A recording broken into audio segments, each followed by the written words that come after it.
Hello everyone, and welcome back to Mr. Night Fear. I know many of you listen to these stories to help you fall asleep. So, before you get settled in, I'd love for you to leave a comment letting me know where you're listening from.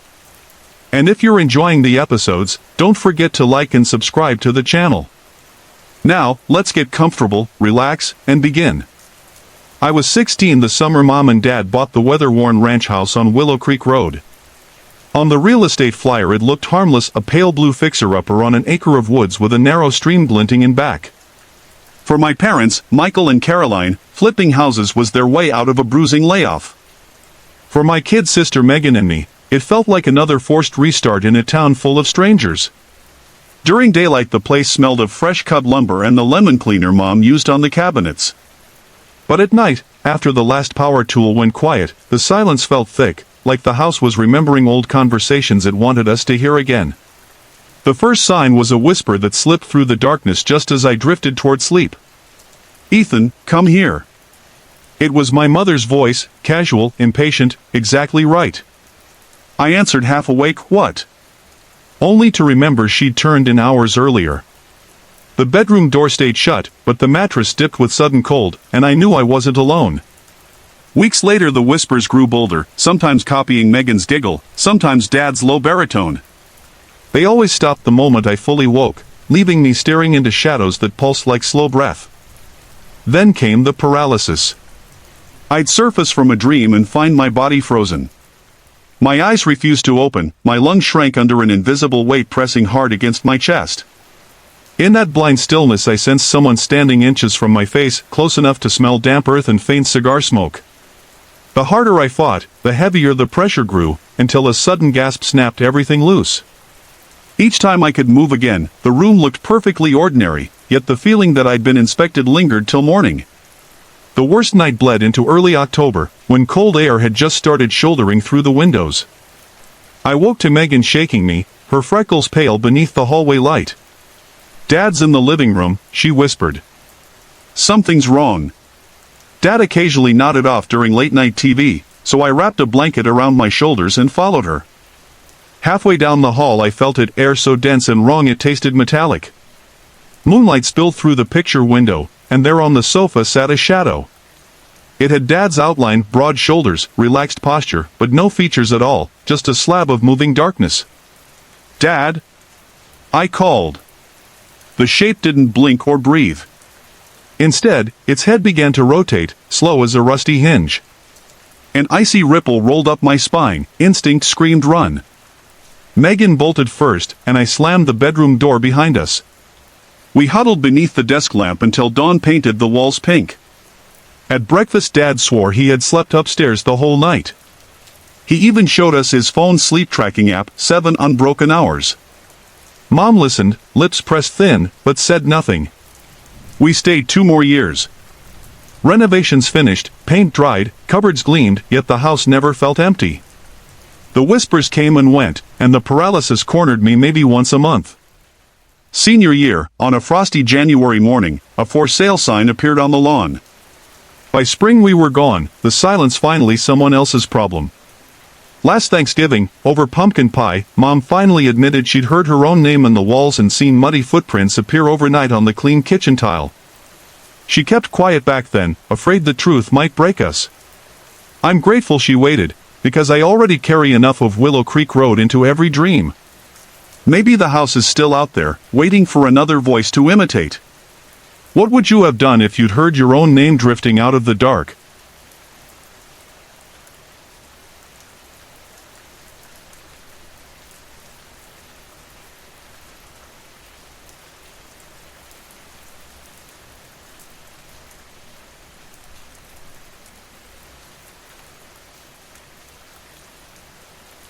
Settle in, breathe easy, and let me tell you about the house on Willow Creek Road, the place that convinced my brothers and me that some homes have opinions. I was 12 that summer, the middle kid between my twin brothers, Ethan and Josh, and our older sister, Emily. Mom had just bought the faded farmhouse outside Silver Springs, Indiana, hoping fresh paint and new drywall would distract her from the divorce. The house had other ideas. One slow afternoon we decided to prank Emily.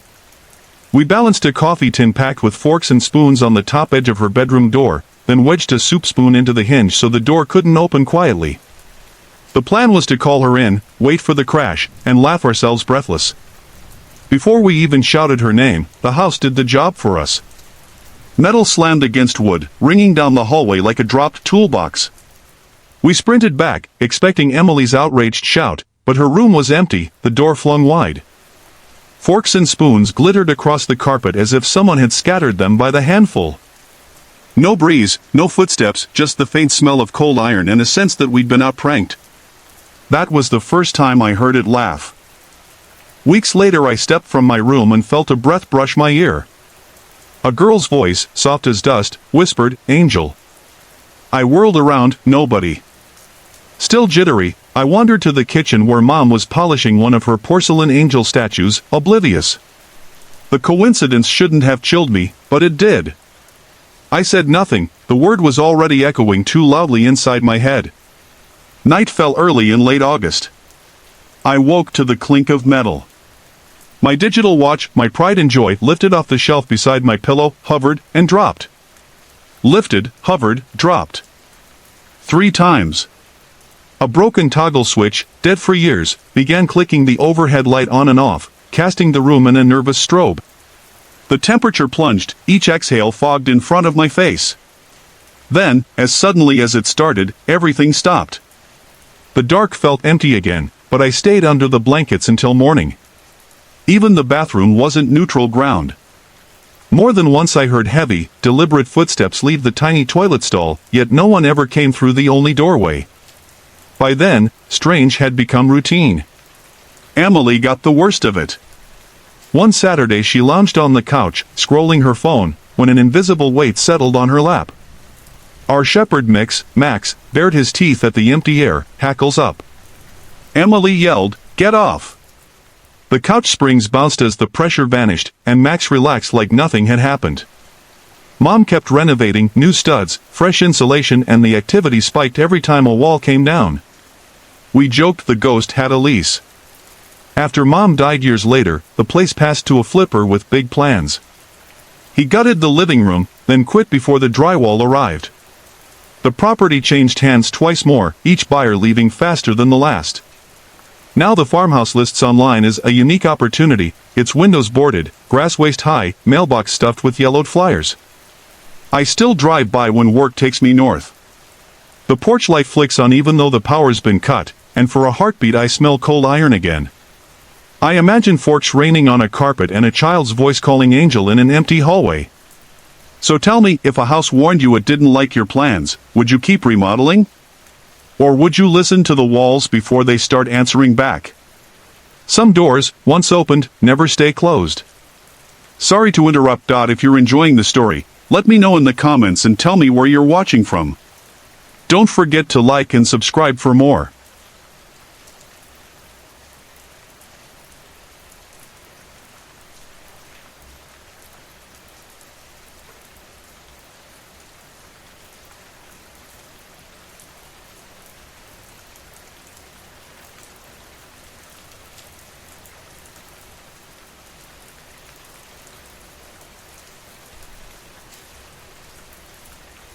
Tonight's story drifts in on a cold November breeze from the quiet town of Willow Creek, Colorado. I grew up in a house that creaked like it was whispering secrets, so believing in ghosts never felt unusual. Still, the night my dad came back is the one memory that makes my pulse skip. Dad, Daniel Baker, passed away in late 2016. Stomach cancer. He'd spent his final weeks at a research hospital in Houston, chasing one last clinical trial. When he died, Mom and my older brother stayed in Texas to arrange the funeral, but his clothes, his sketches, even the mug that read "World's Okayest Dad" were boxed up and delivered to our place in Willow Creek a month later. Truth is, he'd never felt like the kind of father you see in movies. He paid the bills, sure, but he kept a polite distance, like he was visiting our lives instead of living them. Art was the only thing we shared. He painted landscapes. I doodled in the margins of every homework sheet. We spoke more through charcoal smudges than real conversations. After he was gone, senior year of high school fell apart. My grades slid, my phone buzzed with classmates asking if I'd finished college essays, and I just stared at blank screens. Art class became my refuge. Acrylic under my fingernails felt safer than scrolling endless sympathy posts on social media. 2 years passed.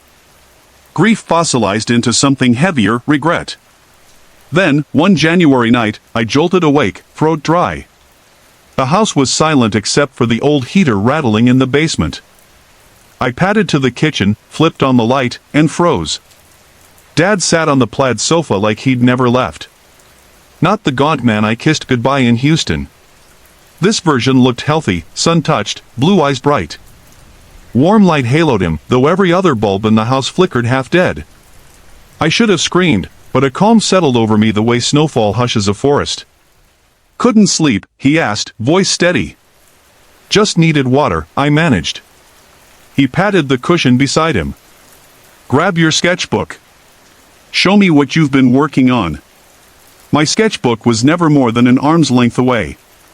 I handed it over, suddenly shy. He flipped page after page, ink monsters, abandoned barns, an unfinished portrait of him I'd never planned to show anyone. When he reached that page, pride warmed his face.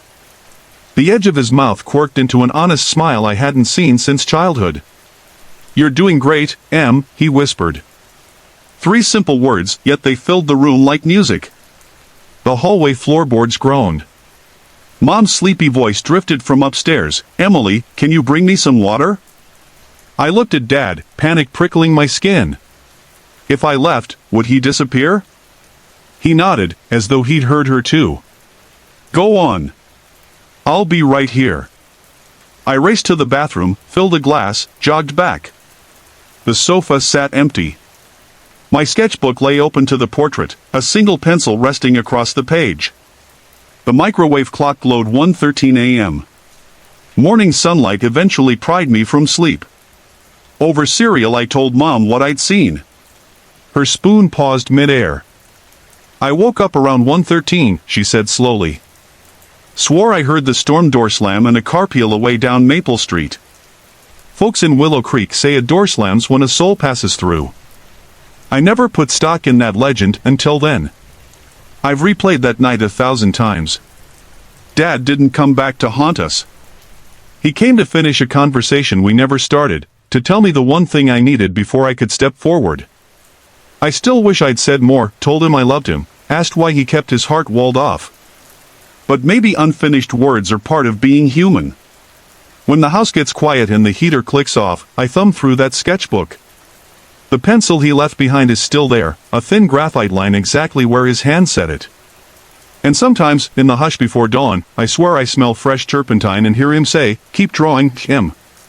You're doing great. What do you think, is a dream ever just a dream?" And that's the story of my father's final visit. Sleep well.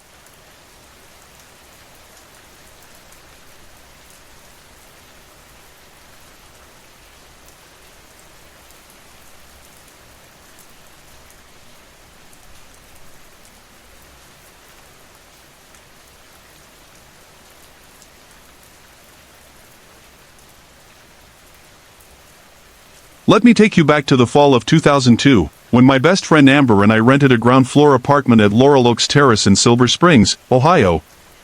We were both 20, chasing psychology degrees at the state university and chasing cheaper rent even harder. The place wasn't much a 1970s brick box that smelled faintly of old paint and fried onions, but $525 split 2 ways felt like freedom.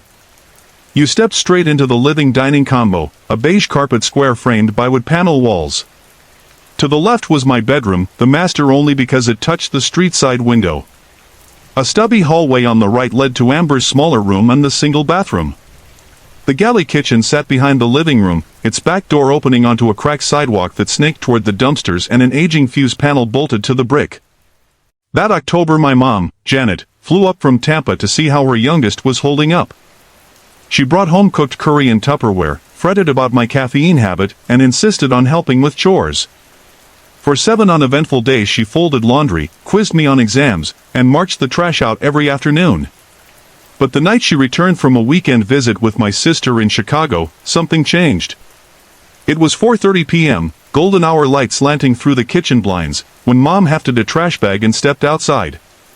Seconds later the back door creaked open again. "Lauren," she said, cheeks suddenly pale, "there's something in the way." I followed her out and saw nothing. Just concrete, the silent fuse box, and leaves spinning in a mild breeze. "I tried 3 times," she whispered, demonstrating. She walked until, 6 feet from the fuse box, her sneakers stopped as if she'd bumped glass. Her arms pressed forward but her body wouldn't follow, like a cassette on pause. Goosebumps zipped up my arms though the air stayed warm. The next morning the invisible wall was gone. Mom reached the dumpster without trouble, but the memory clung to her like static. 2 hours later our upstairs neighbor, Rebecca, came down with her first grader, Nora. Mom mentioned yesterday's glitch. Rebecca's eyes widened. "That spot," she said. "I freeze every time I pass it after dark. Like somebody's standing there, daring me to move." It wasn't news to Amber either. From move-in day she'd felt watched, mostly in the living room's northeast corner near the window where frost lingered even during August. We sealed drafts, rearranged furniture, nothing helped. Amber finally pulled her mattress into the smaller room, leaving me the big one in the cold spot. Her parents mailed holy water and asked their pastor to pray over the lease. For a week the apartment felt lighter, the fridge motor louder than any whisper. Then the quiet heaviness drifted back, like a smell you can't scrub out. The question came on a rainy Thursday at 3:14 a.m. I woke to my name threaded through dream static, Lauren, and sat up. A figure waited at the foot of the bed, tall, square-shouldered, carved entirely out of darkness. I wasn't scared, just blank with confusion, as though my brain accepted impossible things at that hour. A single thought, not spoken but placed inside my head, spilled across the room. "Who are you, and why are you here?" My answer rose before fear could. "I live here now. I'm just trying to finish school." The shadow blinked out like a TV gone black. I turned every lamp on and tore the room apart. Closet, dresser, under the bed, nothing. By sunrise I convinced myself it had been a stress dream. But glimpses continued. A broad silhouette would flicker in the hallway mirror or slide across the curtain when the street was empty. We learned to live around it, headphones on, light softly glowing, grades inching upward. After graduation Amber married and moved west. I stayed, cheap rent turning into habit. 7 years after that first semester I finally signed a different lease across town. The night I packed my last box I paused in the doorway of my old bedroom and whispered, "Someone new is coming. Be kind." The room felt neither warm nor cold, just still. Sometimes, when the house creaks at my current place, I wonder if the shadow ever learned to let someone pass. What would you say if a stranger in the dark asked why you belonged?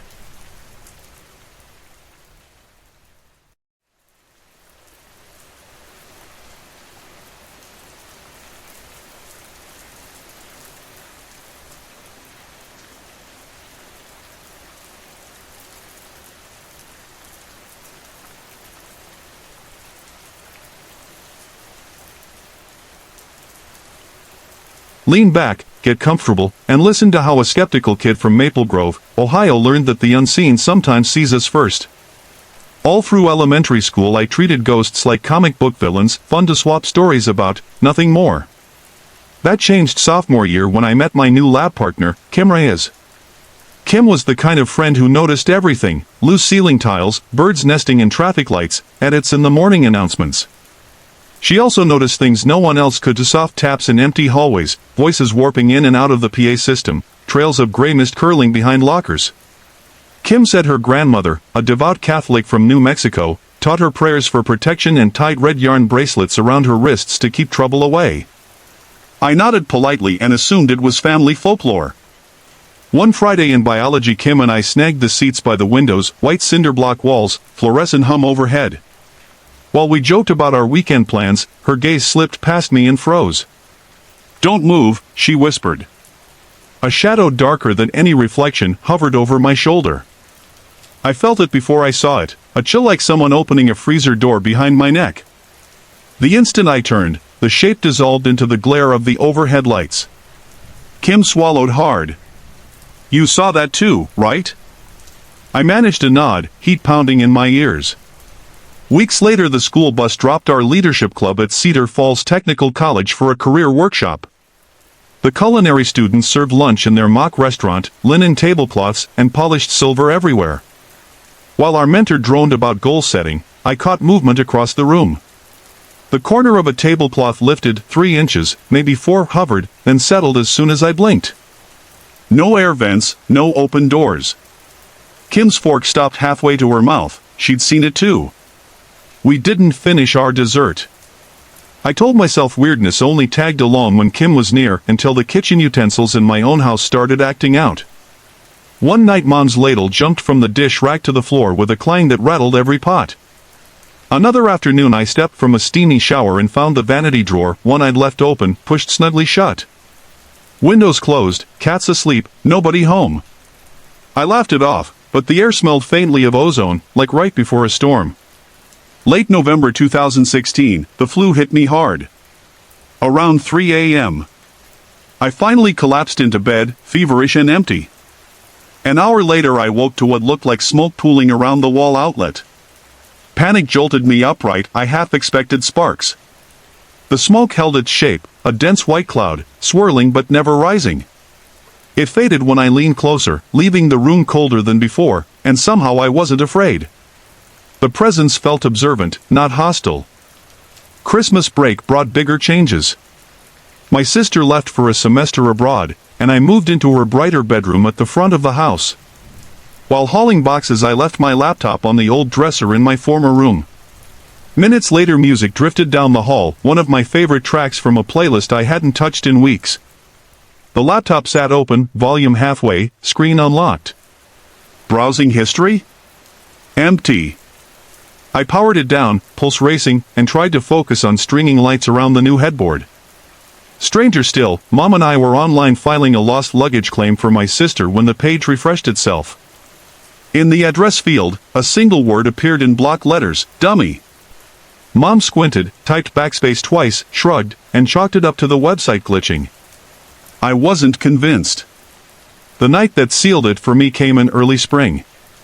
I woke before dawn to the bedroom door creaking open. A woman in a blue patterned dress stepped in, smelling faintly of lavender.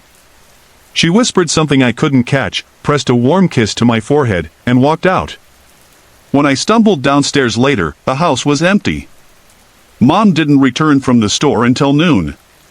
Her hello felt normal, polite, almost cool, nothing like the tenderness I'd felt hours earlier.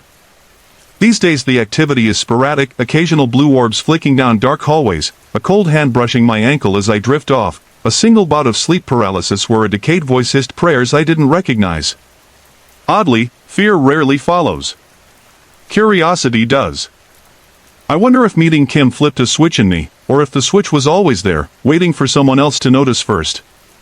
So here's my question: if the unseen tapped your shoulder tomorrow, would you turn around or pretend you never felt the touch at all?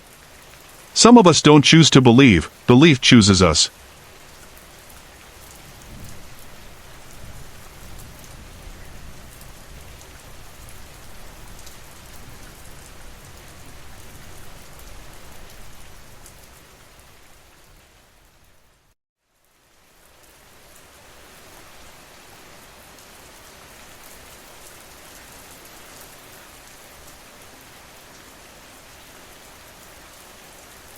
Tonight's tale comes from Oakview, Indiana, a town so quiet after midnight you can hear train whistles drifting in from 3 counties away.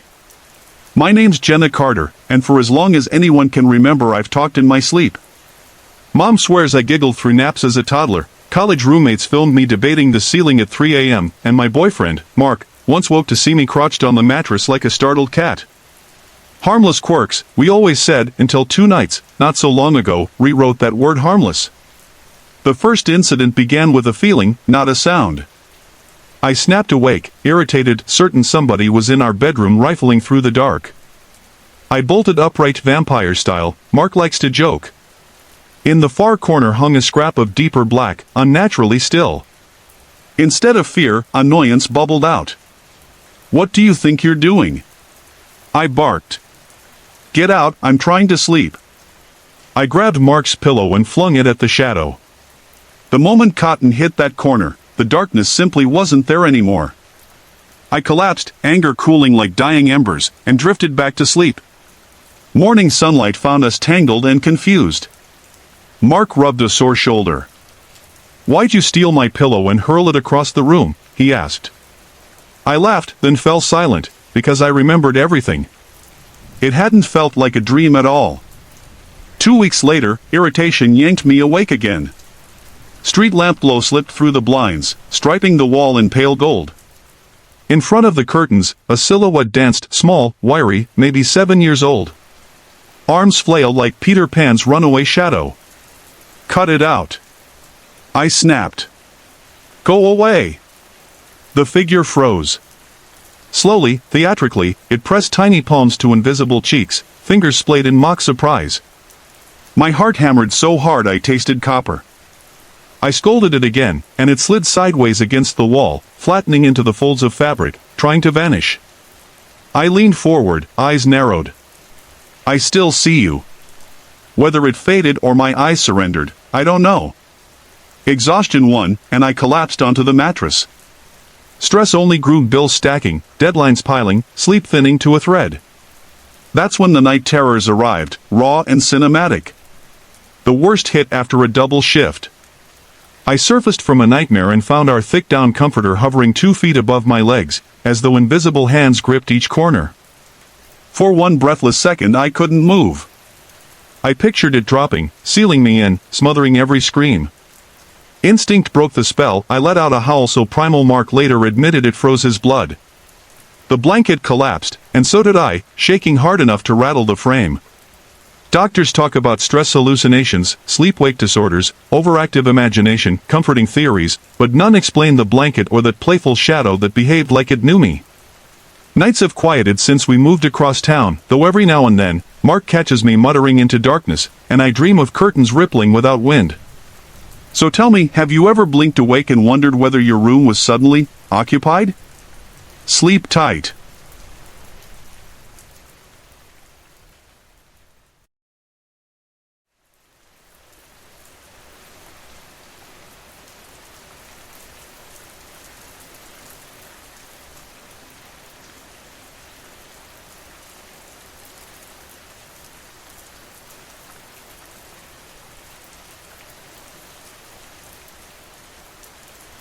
Here's tonight's story. Settle in and let the rain carry you to Cedar Hollow, Oregon, spring of 2021. I'd been living alone since my divorce finalized the previous winter. Lockdown rules said stay within 5 miles, but my apartment walls felt smaller every day.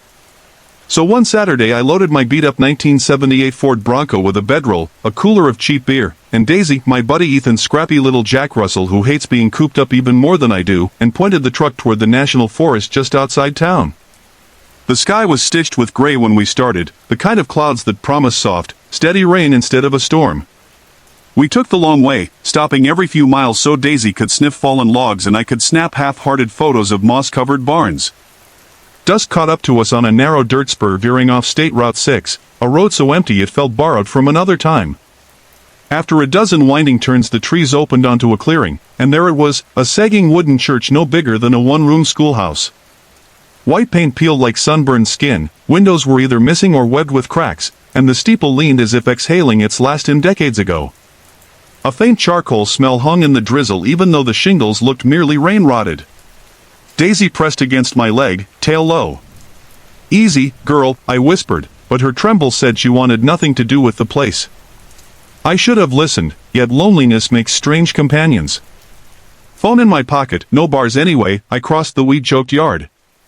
We slipped in through the vestry door. Inside, pews sagged like rows of tired ghosts. A cracked pulpit listed forward, and the only Bible I found had holes chewed straight through the Psalms. Something colder than night air brushed my shoulders. Daisy whined. Suddenly the space felt occupied, as if unseen figures turned to watch the outsider. My courage evaporated, we backed out and hustled to the Bronco. I pitched a lean-to between the truck and a cedar thicket, fried a couple of hot dogs on the camp stove, cracked a beer, and tried to exhale the tension. Rain tapered to a mist. Daisy gnawed jerky at my feet. I had just lit the first calming drag of a cigarette when I heard it, singing. Faint, off-key children's voices drifted from the church, weaving through the trees like smoke. A wheezing organ chord lingered beneath the melody, though I'd seen no instrument inside. Daisy's head snapped up, lips curling in a quiet growl. The song faltered, silenced, and for a heartbeat the forest sounded empty again. I told myself it was wind, a distant radio, anything ordinary. Then the chorus returned, louder now, mixed with what sounded like a man pleading for help. My beer turned flat in my mouth. I could have walked over and settled my nerves with facts, but every fiber screamed to stay put. When the voices finally ceased, they left a vacuum of quiet so deep I didn't sleep a minute. Morning arrived colorless and damp. I broke camp in record time, yet Daisy needed her walk, so I followed her along a faint path behind the clearing. 30 yards in, we stumbled onto a forgotten cemetery, tilted stones half swallowed by ferns, each etched with a child's name and the same date, October 12, 1927. I reread the date twice. A breeze carried the barest thread of last night's song, and that was enough. We sprinted to the Bronco, engine coughing awake like it understood the urgency. Back in town I dug through online archives. On October 12, 1927, Cedar Hollow's Hope of Zion Church burned during a Sunday school pageant. Every child and their teacher perished. No trace of the building was found after a timber company cleared the land in the 50s.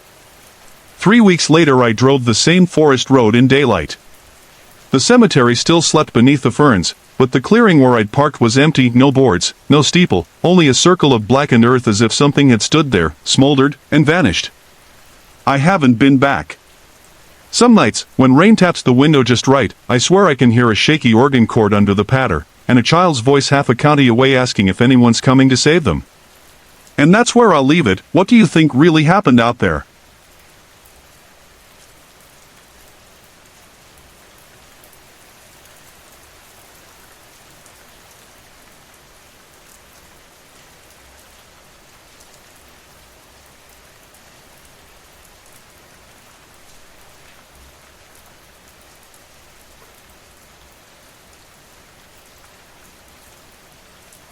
Daniel, an exhausted highway traffic controller freshly navigating midlife turbulence, needed a reset.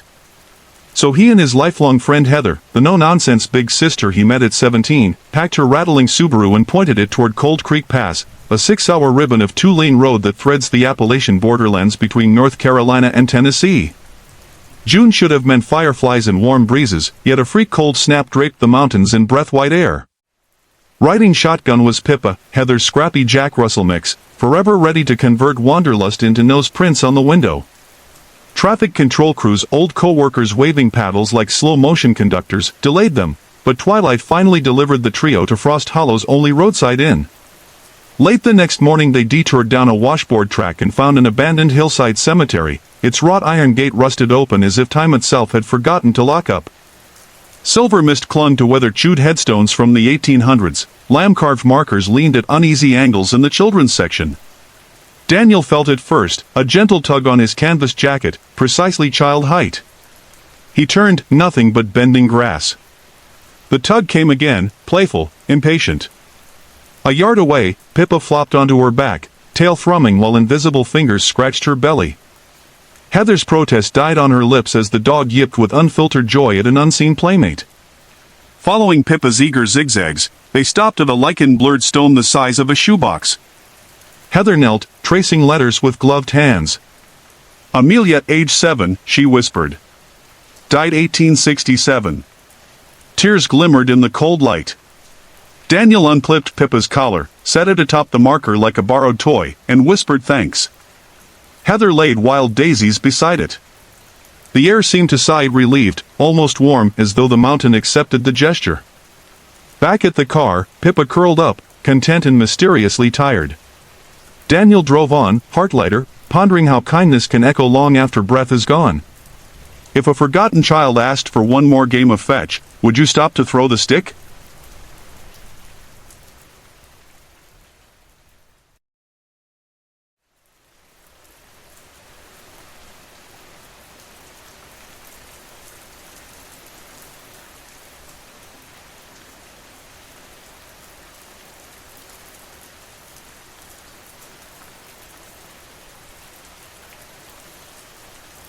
Lean in, feel the hush of falling rain, and hear what happened after we moved to Willow Lane. 3 months ago my husband Michael, his 2 boys, and I thought we'd found a fresh start. Our cedar shingled house sits on the edge of Silver Springs, the kind of small Oregon town where porch lights blink goodnight by 9. For the first month we unpacked, baked casseroles, and argued only about paint colors. It felt like healing. Then Lucas, he's 8 and still finding his footing with a brand new stepmom, began to wake from nightmares. He whispered about a charcoal shadow in the corner of his room and a tiny green light that floated over his bed. I blamed screen time on his tablet, stroked his hair, and promised the dark held nothing but dust. Weeks passed. Lucas's laughter thinned. After school he bolted to his bedroom, slammed the door, and stayed there until I knocked. If Noah, his younger brother, tried to come in, Lucas erupted wild tantrums that left him shaking. He kept rubbing his legs, saying they ached deep in the bones. I scheduled a checkup. The doctor found nothing wrong. My weekend shifts at the bakery meant the boys stayed with Grandma Judy. Lucas used to race home smelling of fresh cookies. Last Sunday he clung to his grandmother's porch rail, sobbing that he would never sleep in his room again. I let both boys drag their blankets into our bedroom. Anything for peace. That night, in the hush before dawn, Lucas whispered what he had been hiding. When I open my eyes, he said, there's a man spinning in circles on my floor. Sometimes he turns into a little girl who watches me from the closet. And there's another one, he carries an axe. He no longer dared cross the room to wake me. The spinning man blocked the path. 2 days later my kid sister Emily, 21 and fearless on social media but not in the dark, came to visit. She suffered back-to-back sleep paralysis episodes, waking rigid and gasping. She started napping only when sunlight poured through the curtains and I was folding laundry nearby. The final shove into terror happened this afternoon. I was coaxing Lucas to leave Grandma's when Miss Carter, our old next-door neighbor, stopped to chat. Grandma mentioned Lucas's visions. Miss Carter's face drained. Her daughter, she said, had described the same things while they lived in our house years ago: a spinning man, a closet girl, relentless leg pain, and unseen weight pressing on her chest. Miss Carter even woke with scratches after sharing the bed. A folk healer told her it wasn't a pair of spirits, but a cruel man who disguised himself as a little girl to slip past a child's defenses. They burned sage, read psalms, and drove him out. She thought the house was clean. Now, as rain needles the windows and the boys sleep at the foot of our bed, I play the neighbor's words on a loop. Is the spinning man back, or did he never leave? And if you opened your eyes tonight and saw someone twirling slowly in the dark, would you dare set foot on the floor? Sorry to interrupt. If you're enjoying the story, let me know in the comments and tell me where you're watching from. Don't forget to like and subscribe for more.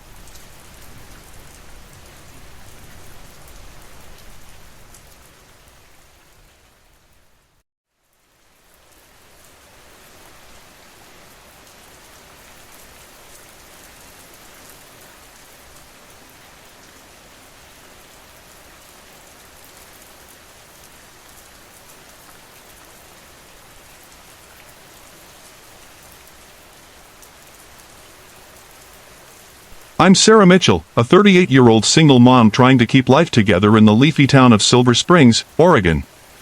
The strange started early, inside my grandmother Evelyn's weather-beaten farmhouse. Toys rolled across the floorboards, spoons clinked in empty cups, and once an unseen shove knocked me against a radiator. Visitors joked the house had character. I called it something darker. Mom eventually admitted that Grandma muttered in an unknown tongue and left tiny animal bones on the porch, as if she were bargaining with something hungry. She disliked almost everyone except my little sister, and the house seemed to share her mood. That was 30 years ago. Grandma is gone, the farm sold, yet the disturbances cling to me like static. I've moved 40 times since then, crossing state lines and time zones, but the haunting rides shotgun. One July morning I locked my minivan, took 3 steps, and every door was hanging open while the keys still dangled in the ignition.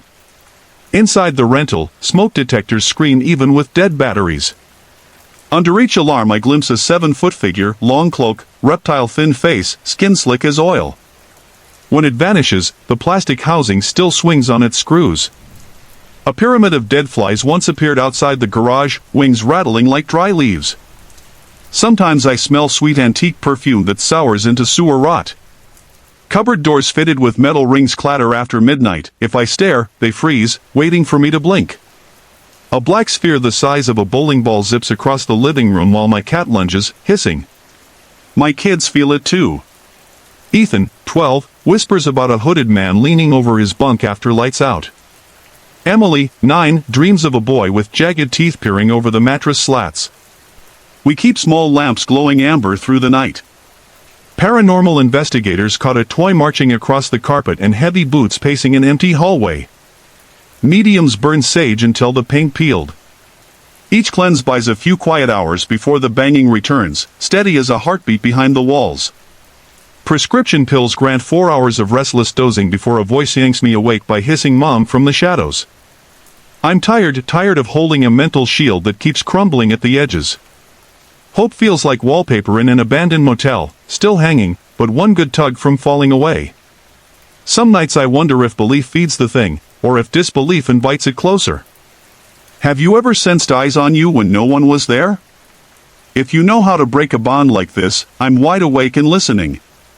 That's all I can share for now. The lights are staying on, the doors are staying locked, and the night is very, very long.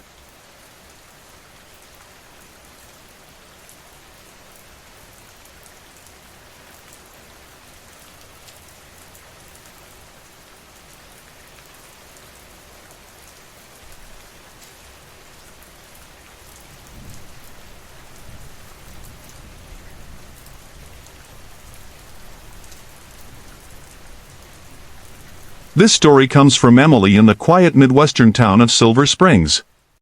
Emily has talked in her sleep since she was a toddler. Her boyfriend, Michael, has grown used to the soft giggles and half-mumbled sentences drifting across their bedroom at night. They rent an old craftsman house on Maple Street while Emily finishes grad school, and most evenings end with the two of them scrolling social media before the rain-white noise machine lulls them to sleep. One winter night, the usual comfort felt wrong. A heavy cold pressed against the walls, muting the patter of rain on the gutters.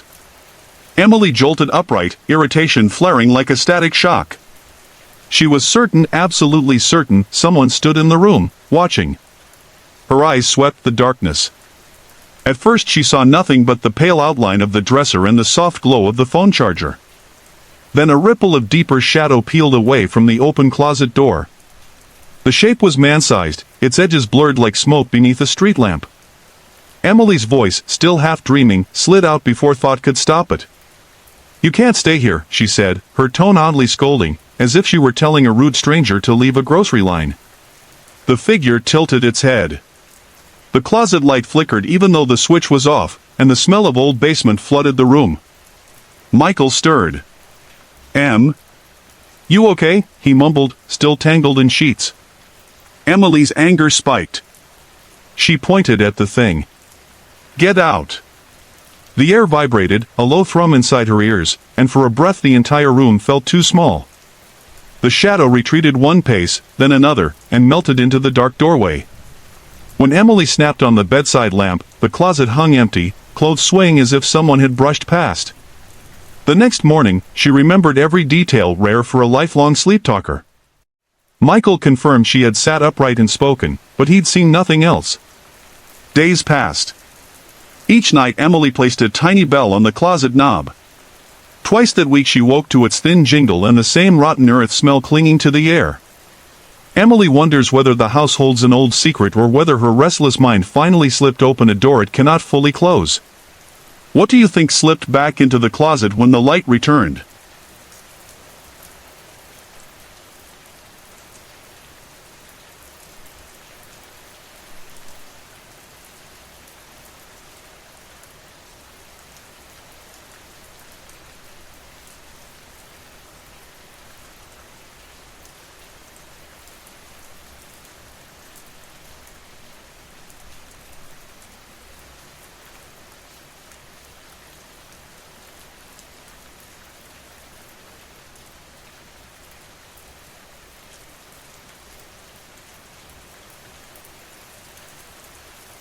Tonight's second tale is told by Sarah, remembering her junior year in Pine Lake, Oregon.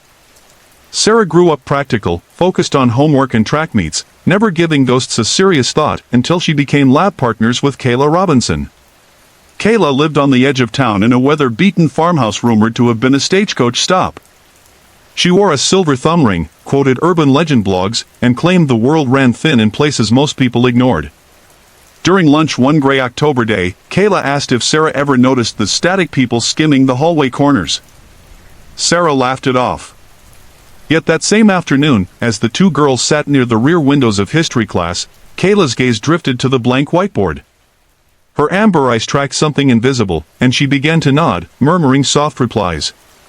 The room fell silent, the overhead lights buzzing. Sarah followed her friend's stare, and in the reflection of the glass she caught a hazy silhouette standing behind them, so tall its head brushed the ceiling grid. The bell rang, the shape vanished. Sarah tried to joke, but Kayla looked shaken. She pulled a braided cord bracelet from her backpack and tied it around Sarah's wrist. "It's willow bark," she whispered. "Keeps curious spirits polite." That night Sarah lay awake, rain needling the roof. At 3:12 a.m. her phone screen lit by itself, cycling through photos as if an unseen finger scrolled. Each image blurred into gray static, ending on a shot of Kayla smiling outside their classroom, except behind her, the silhouette was back, longer now, and perfectly still. Sarah shut off the phone and felt the mattress dip, as though someone sat at the foot of the bed. The scent of wood smoke curled in the air, the same smell that clung to Kayla's vintage flannel shirts. "Gathering courage," Sarah said, "you can watch, but you cannot stay." The pressure eased, the room exhaled. Kayla transferred schools before winter break, and Pine Lake's rumors moved on to other gossip. Sarah still keeps the frayed willow bracelet in her nightstand. Sometimes, when rain stalls over town, the phone buzzes once at 3:12, then dies. Was that fleeting friendship a shield or an invitation none of them truly understood?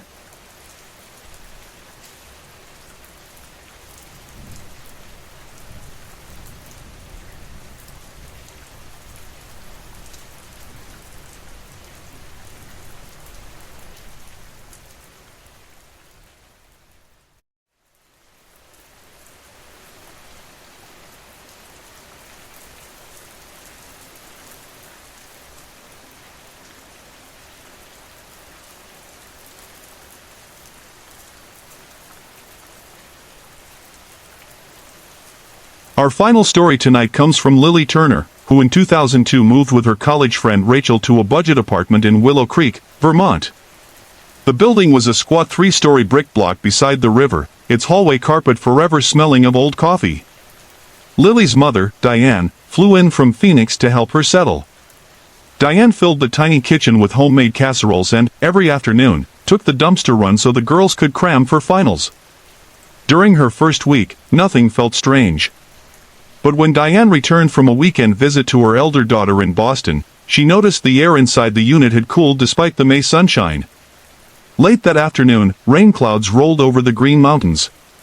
Diane tied the trash bag, opened the back door, and stepped onto the narrow concrete path that led to the dumpsters behind the parking lot. Halfway there, she heard a soft scrape, like paper sliding across asphalt. She glanced back.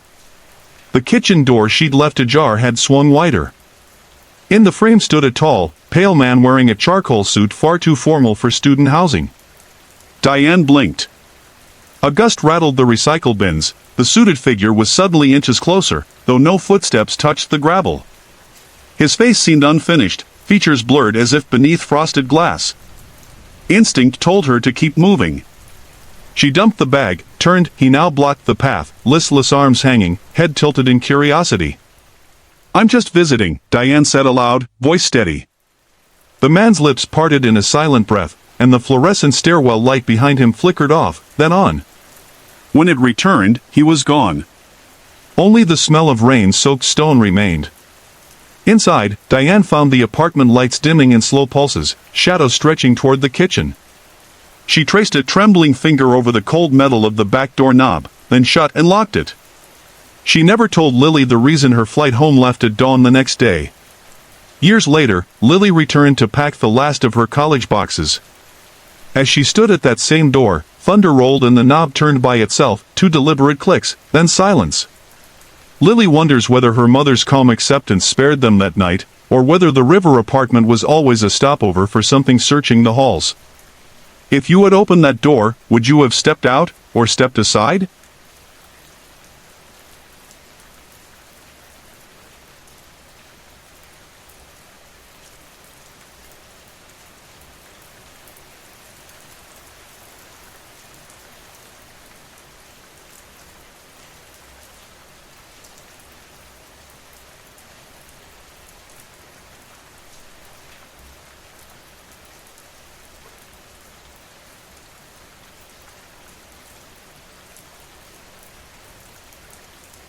My family moved into the house my mother still lives in 40 years ago.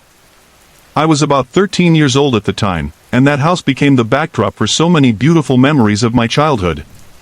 My father had a passion for his animals, chickens, quails, and ducks, which he adored and cared for with so much love. Every day, he'd feed and water them before heading off to work, and on weekends, he would fuss over them even more, tending to them with such devotion. His weekends were filled with music. He'd play Blondie in the background while working in the garden, lovingly pruning his prized rose bushes. The front garden was his sanctuary, a place of beauty and peace. When I was 19, my father was diagnosed with throat cancer. At first, we hoped for the best, but the cancer spread quickly, reaching his lungs and throat. Watching him deteriorate was heartbreaking. My father, who had once been so full of life, dwindled from a healthy 13 stones to a frail 6 stones in just a few months. The news devastated my mother. She and my father were childhood sweethearts who had met when she was 16 and married at 18. Their love for each other was profound and unwavering. They were each other's whole world. It was beautiful, the kind of love that inspires stories. Doctors told us my father didn't have much time left. They allowed us to bring him home for a final visit, instructing us to keep him warm and comfortable before returning him to the hospital the next day. That day, we gathered the whole family, all 9 children, for a barbecue in his honor. Despite his frailty, my father was so happy. He smiled, surrounded by his loved ones in the home and garden he adored. Later that night, his lungs collapsed, and he passed away with my mother by his side. Years went by. I got married in my late 20s, had 2 children, and eventually divorced after 20 years. After the divorce, I moved back in with my mother while I searched for a place of my own. What was meant to be a temporary stay lasted 5 years. Sorry to interrupt. If you're enjoying the story, let me know in the comments and tell me where you're watching from. Don't forget to like and subscribe for more. During those years, I often felt my father's presence in the house. Whether I was watching TV, cooking in the kitchen, or working in the garden, I'd catch a glimpse of him out of the corner of my eye. His presence was always warm and comforting, never frightening. My sister experienced the same thing, often seeing him or feeling that unmistakable sense of peace when he was near. I truly believe my father is still looking after my mother. Their bond was so deep, so extraordinary, that it transcends this life. Even now, I think he stays in the house to watch over her, ensuring she is never truly alone. It's not every day you witness a love so strong that it carries on beyond this life and into the next. My parents' love was one of those rare, beautiful connections that reminds us of the power of devotion, even in the face of life's greatest challenges. Hey everyone! I put a lot of effort and heart into creating these videos just for you. If you're enjoying the content, I'd love to hear from you. Drop a quick comment below and let me know where you're watching from and what time it is for you right now. Your support means the world to me, and it keeps me motivated to bring more awesome videos your way.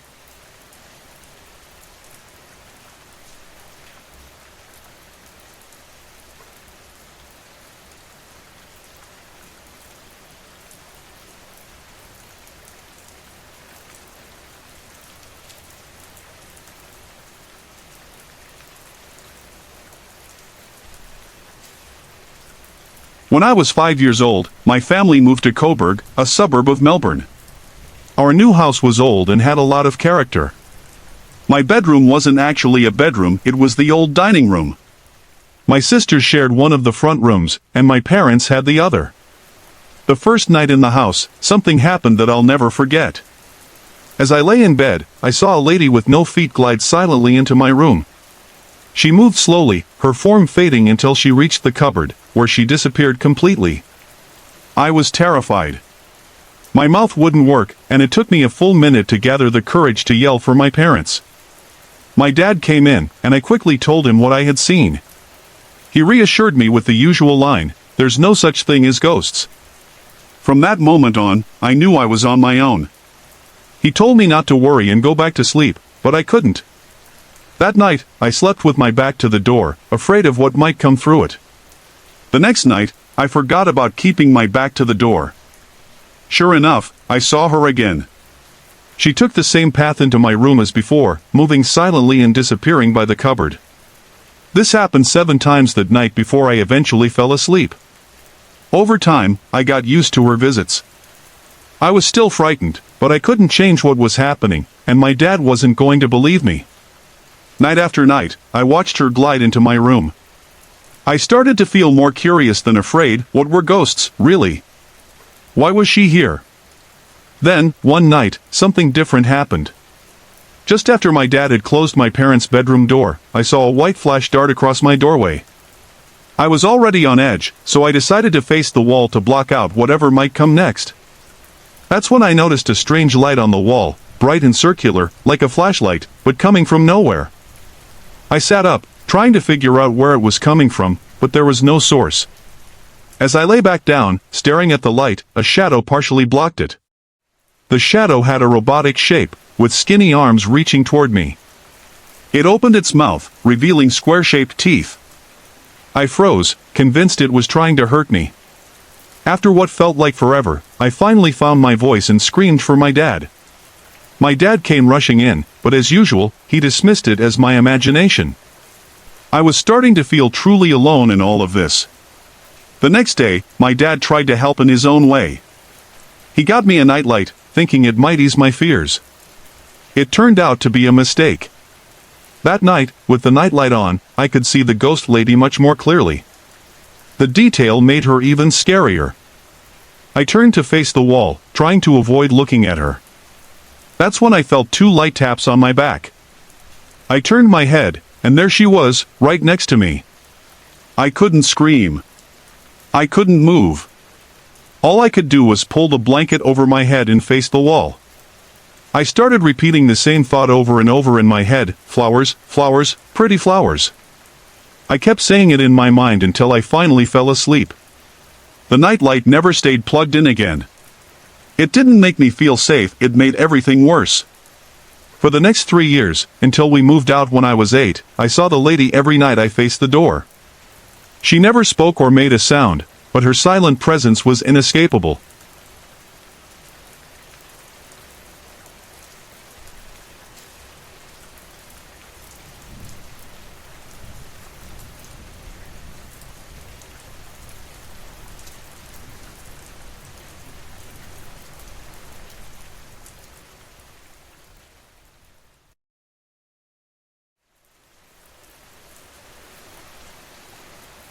I've been dealing with sleep paralysis and disturbing dreams since I was 11 years old.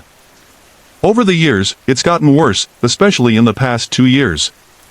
These episodes now happen about 3 times a week, and they're not just your typical paralysis. I often wake up to an evil growl in my ear, the sensation of something walking over my bed, or worse.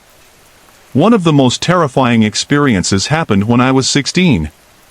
I woke up unable to move or speak, as usual, but this time, I felt an intense pressure on my chest. I know this is common with sleep paralysis, but what I felt next wasn't each time the pressure lifted. I felt as if energy was being pulled out of my body.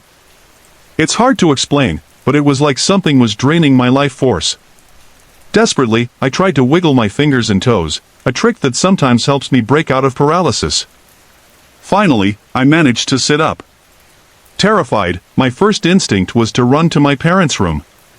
But as soon as I opened their door, I found myself back in a paralyzed state, as though I hadn't moved at all. This cycle repeated 7 times. Each time, the pressure on my chest and the feeling of being drained grew worse. Eventually, I felt invisible hands around my neck, choking me. I couldn't breathe and genuinely thought I was going to die. Somehow, I mustered all my strength and sat up again, gasping for air. This time, I managed to run to my parents. But when I told them what happened, they didn't believe me. I felt completely alone. Fast forward to this morning, when something even stranger occurred. I woke up around 6 a.m., had breakfast, and checked my messages. A couple of hours later, still lounging in bed, I felt an overwhelming need to sleep, something I've learned to recognize as a sign that I might experience another attack. Ignoring my instincts, I dozed off, only to wake up paralyzed and lying on my back. I felt the familiar sensation of something walking on my bed. It stopped just near my right hip. Filled with dread, I closed my eyes, hoping it would go away. When I opened them, a black figure was leaning over me. It radiated pure fear and malice. Every time I blinked or looked away, it would disappear and reappear, growing larger each time. I could hear my mom and brother moving around the house, so I tried to scream for help, but no sound came out. Then, I felt a strange energy push into my stomach, and the figure vanished. In its place, I saw writing all over the walls, letters and numbers, but it was as though something was stopping me from understanding what they said. The writing would disappear and reappear, taunting me. I tried to break out of the paralysis, putting all my energy into moving. This time, I found myself walking to a corner of my room, only to snap back to my paralyzed body on the bed. This repeated over and over until I finally woke up for real. Shaken, I left my room and found my mom in hers. I asked how long she and my brother had been up, and she said they'd been active about an hour earlier. That means I could have been stuck in that state for almost an hour. I know this might not seem as bad compared to what others go through, but for me, it was the first time I'd seen such a threatening black figure. I felt presences and heard voices before, but nothing as vivid or terrifying as this morning's encounter. It left me deeply unsettled. I'm also dealing with depression and anxiety right now, which I've read could be linked to negative energy or spirits. I don't know if that's true, but it feels like something dark is weighing on me.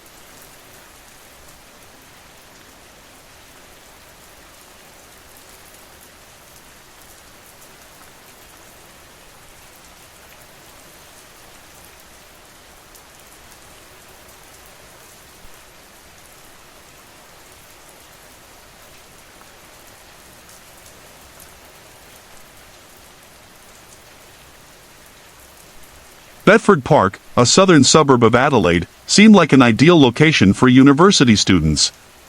In 2002, my younger sister, Kara, names changed, rented a unit there with her flatmate, B. They thought it was perfect, close to the university, affordable, and practical. What they didn't expect was an extra flatmate, one that wasn't included in the lease. Years later, in 2003 or 2004, my husband, Rex T., and I made the long drive from Sydney to visit Kara. As we arrived at Bedford Park, the setting sun cast the complex in a bleak light. The place reminded me of giant Lego blocks or a repurposed hospital, functional but soulless. Something about it felt off. As we stepped into the dingy foyer, I saw a dark shape dart across the floor. I told myself it must have been a possum or a large rat, though I silently hoped for the former. Rex Tay didn't like the place either. Practical as always, he remarked that it seemed hastily converted into student housing, more like an office building than a home. At the time, we didn't know about the strange experiences Kara and B had endured. By then, most of the paranormal activity had quieted down, though the unit still felt far from welcoming.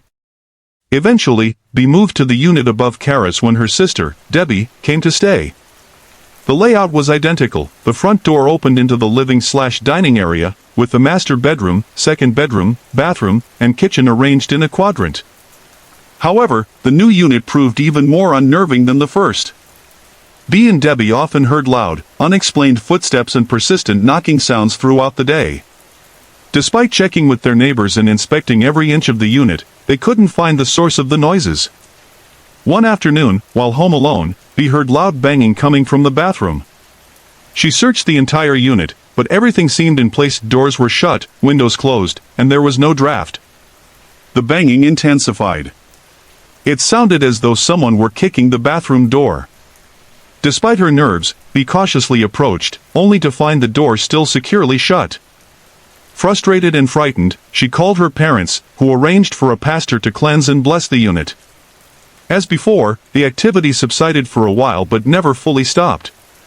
The sense of unease lingered. Things took a darker turn when Bea and Debbie's mother, Ellen, visited. She immediately sensed an oppressive presence, strongest in the short hallway connecting the bathroom and bedrooms. The sisters had hung a mirror in that hallway, and one day, as Ellen exited the bathroom, she saw a tall, shadowy figure reflected in it. The shadow had no distinct features but loomed over her, sneering as though mocking her. At just 5 feet tall, Ellen felt dwarfed by the figure, which exuded hostility. Terrified, Ellen arranged for another blessing, but the shadow man's presence persisted. Kara, now accustomed to the relatively harmless shadow in her own unit, stayed over one night and found BA's flatmate far more menacing. She felt an overwhelming lethargy and an eerie chill that made the otherwise warm spring night feel like winter. While trying to sleep on the living room sofa, she suddenly felt a heavy pressure on her chest, as though something were trying to suffocate her. Praying silently, she eventually broke free from the sensation but spent the rest of the night wide awake, wrapped in her winter quilt for comfort. The next morning, Kara told Bea, "Your place is not comfy," and refused to spend another night there. Years later, at an alumni reunion in Singapore, Kara learned more about Bedford Park's eerie history. Bea admitted that during her initial inspection of the upstairs unit, the previous tenant, Anne, had repeatedly asked, "Are you sure you want to stay here?" and wouldn't elaborate, and Bea, needing the affordable rent and convenient location, dismissed it. When Kara herself met Anne at the reunion, she tried to ask about her experiences. Anne, however, avoided the topic entirely, refusing to admit that anything unusual had occurred. In 2015, Kara ran into their former landlord, Roger, and asked about the units. Roger, a staunch skeptic, dismissed any paranormal explanations but shared complaints from subsequent tenants. One South Korean couple in Kara's old unit fought constantly, disturbing their neighbors. The Indian family upstairs lasted only 8 months, citing constant noises and an oppressive atmosphere. The feedback was consistent. Tenants felt the units were already occupied by unseen entities. Despite the litany of complaints, Roger refused to believe anything supernatural was at play. He attributed the issues to structural quirks or overly sensitive tenants, ignoring the possibility of other flatmates sharing his property. Kara and Bea moved on, graduating from university and leaving Bedford Park behind. Yet, the memories of the other flatmate remain vivid. For some, the unexplained happenings were simply part of life there. For others, they were a chilling reminder that some places hold secrets beyond our understanding. Hey everyone! I put a lot of effort and heart into creating these videos just for you. If you're enjoying the content, I'd love to hear from you. Drop a quick comment below and let me know where you're watching from and what time it is for you right now. Your support means the world to me, and it keeps me motivated to bring more awesome videos your way.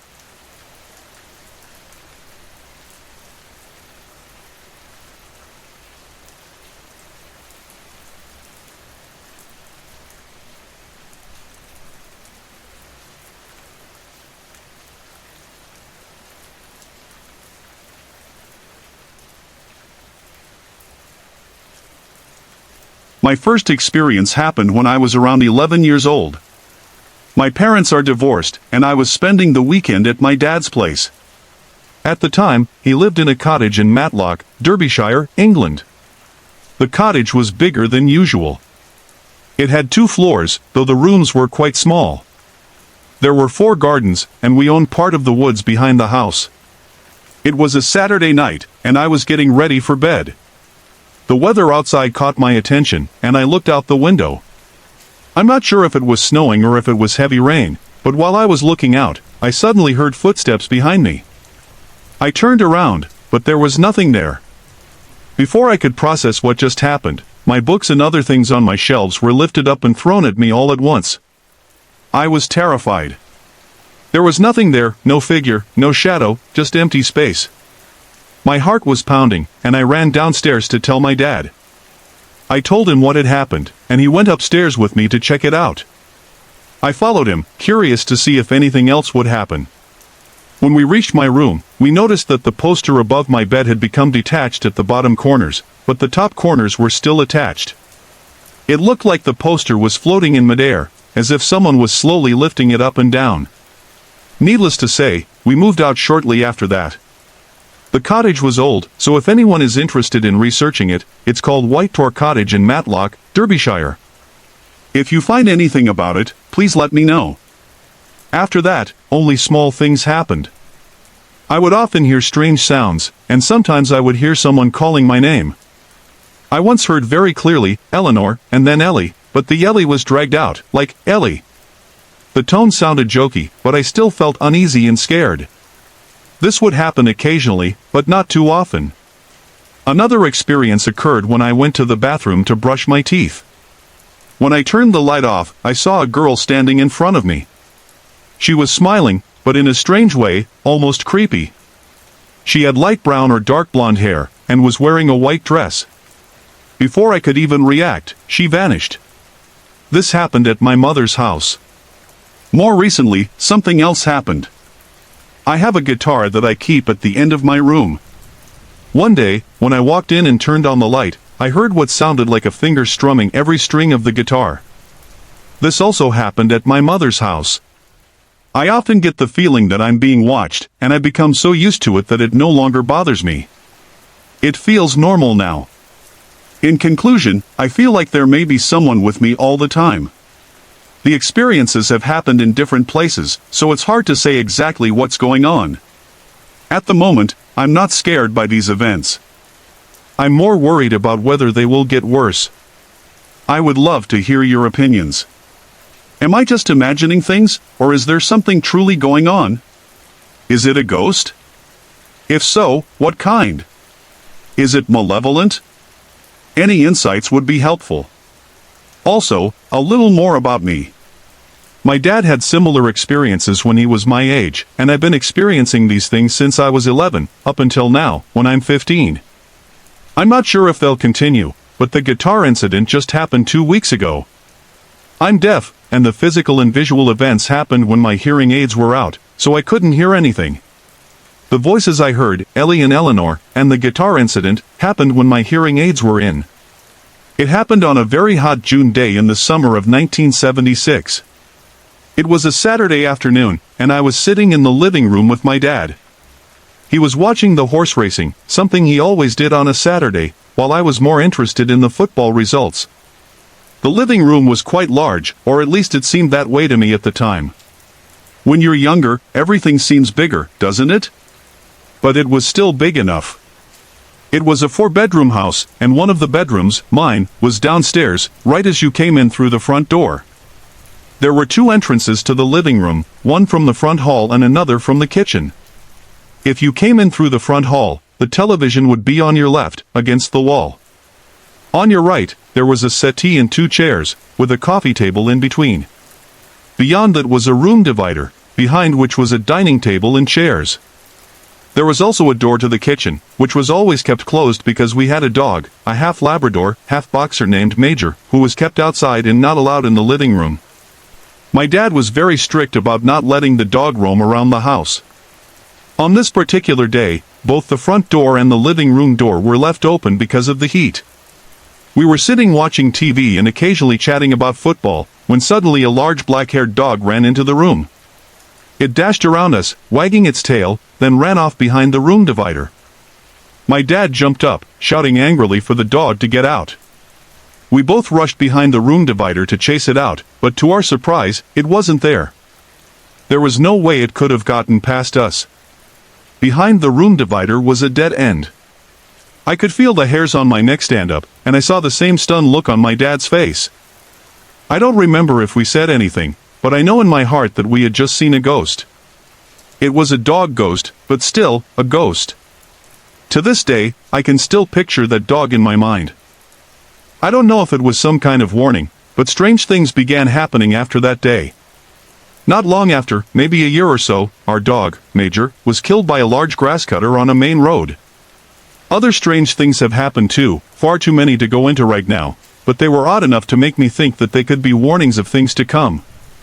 I'm not saying they definitely were, but when you look back on your life, especially during times when something significant happened, good or bad, there might have been signs, things you couldn't explain at the time. What happened that day, with the dog, is something I will never forget. I know what I saw, and I don't care who believes me. At the time, I thought it was just a ghost, but now looking back, I believe it was something more than that. Before the dog incident, when I was younger, there were other things that happened, things my memory is less clear about, but also things that I do remember very clearly. So, as an experiment, I want to ask anyone reading this to think back. The signs you may have experienced could be very subtle, almost insignificant, but if you try hard enough, I'm sure you'll realize you've had these kinds of warnings too. You might not have noticed them at the time, but I'm sure they were there. I will write again about other things that happened, events I didn't pay attention to at the time. That's the problem with these experiences. They seem meaningless until you look back on them and analyze them. By then, it's usually too late to do anything about it. It's like when you're sitting quietly and suddenly think of a friend or family member, and a second later, your phone rings and it's them on the other end of the line, or when you look at your phone just as it rings. These are all signs of a sort, small glimpses into the future. I know skeptics will have rational explanations for all of this. After all, that's their job. Skeptics need to explain everything away, but their problem is not everything can be explained, and that's something they don't always understand. You'll hear from me again sometime in the future. About 10 years ago, when I was 18, I had an experience that I'd never been able to forget or explain. I'm not sure how important this is to the story, but my friend had recently taken his own life at the age of 15. As you can imagine, this devastated our group of friends, and we were all deeply affected. Whenever we were together, having a few beers, we would inevitably start talking about him, and it often became an emotional conversation. Not far from where we all lived, there was a large old cemetery. It was no longer in use for burials, but the grounds were still maintained.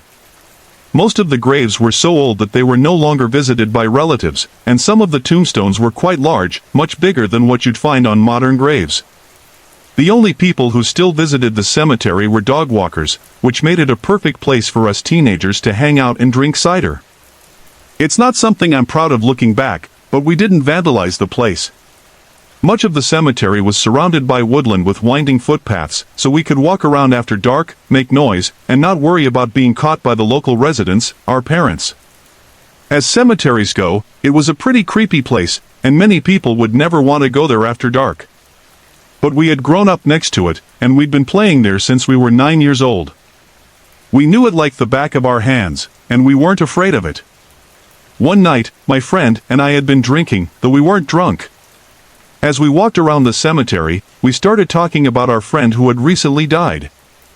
This is when I had my experience. Out of nowhere, I was hit with an overwhelming sense of what I can only describe as impending doom. It was a horrible, frightening feeling that I've never experienced before or since. I turned to my friend to say something about it, but before I could speak, he said, "And I will carry this with me to my grave." Did you feel that? I can't remember what I said in response, but we both fell silent and quickly walked out of the cemetery. I was too scared to look back, and the feeling didn't follow us. We met up with our other friends later and told them what had happened, and they still remember it to this day. I've thought about that experience countless times since that night, and I just can't explain it. I wasn't raised religiously, and I've always considered myself skeptical of most supernatural stories. Honestly, most of the time, I tell myself there must be a simple explanation. We were in a cemetery, it was night, and we were talking about our dead friend. It's easy to see how that could have spooked us. But at other times, I wonder if there's more to it. We weren't scared of the cemetery, we weren't telling ghost stories. I know what I felt, and I know that my friend felt the same thing at the same time. Without me giving any indication that I was feeling anything, I just can't explain it. And the scariest part, the thing that still frightens me to this day, is that if what we felt was truly supernatural, then it wasn't just any spirit, it was something evil. Throughout my life, I've always seen figures, little boys, old ladies, and people from all walks of life appear and disappear in a flash. It's never caused me any problems, and they've never interacted with me or stuck around for long. These aren't corner-of-the-eye experiences, they're clear, direct visions of people. I don't know what they are, and honestly, I didn't care much because they never affected me. One time, my wife and I went to view her childhood home that had recently come up for sale. She had some unsettling experiences there in the past, with apparitions and ghosts, and the house frightened her. She wanted to go back for another look.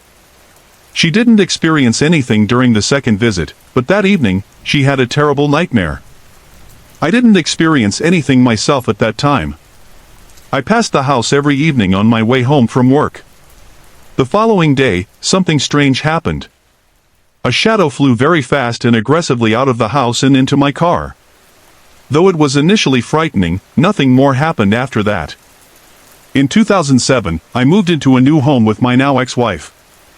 I regularly saw an old lady climbing the stairs, and sometimes books would move on a shelf and fall off completely. The old lady was the only vision that interacted with me. One time, she turned towards me and smiled. That definitely freaked me out. But I didn't stay in that house long because my relationship fell apart. My new home, with my new partner, was even more haunted. Again, I saw figures in the house, but it didn't bother me because they didn't interact with me. One night, after my partner went to bed, I locked up downstairs and turned off the lights. As I was heading upstairs, I saw a huge dark figure standing in the stairway. It filled the whole space. There were no features, just a dark shadow, but it looked like it was wearing a hat. The temperature dropped drastically and the area went freezing cold. I was afraid for my partner, so I approached the figure and walked through it. When I got into bed, my partner immediately sensed something was wrong. She felt my body, which was unnaturally cold. I'm always warm. I explained what had happened, and as soon as I did, the figure came into the room. It sat on the bed with us, and then, just as suddenly, it vanished. The apparitions continued, but we never spoke of the dark figure incident. That is, until one evening, in a crowded pub, when I mentioned it to my spiritual, hippie-like mother. As I began to tell her, a chill descended on me. It felt like I was surrounded, and the room seemed to empty in my mind until it was just me, my wife, and my mother in the space. As soon as I stopped talking, everything returned to normal. Later that night, we went to my mother's house for coffee, and she started to ask more questions about the experience. Again, the room went cold, and an overwhelming smell of burning flesh filled the air. It was so overpowering that I vomited.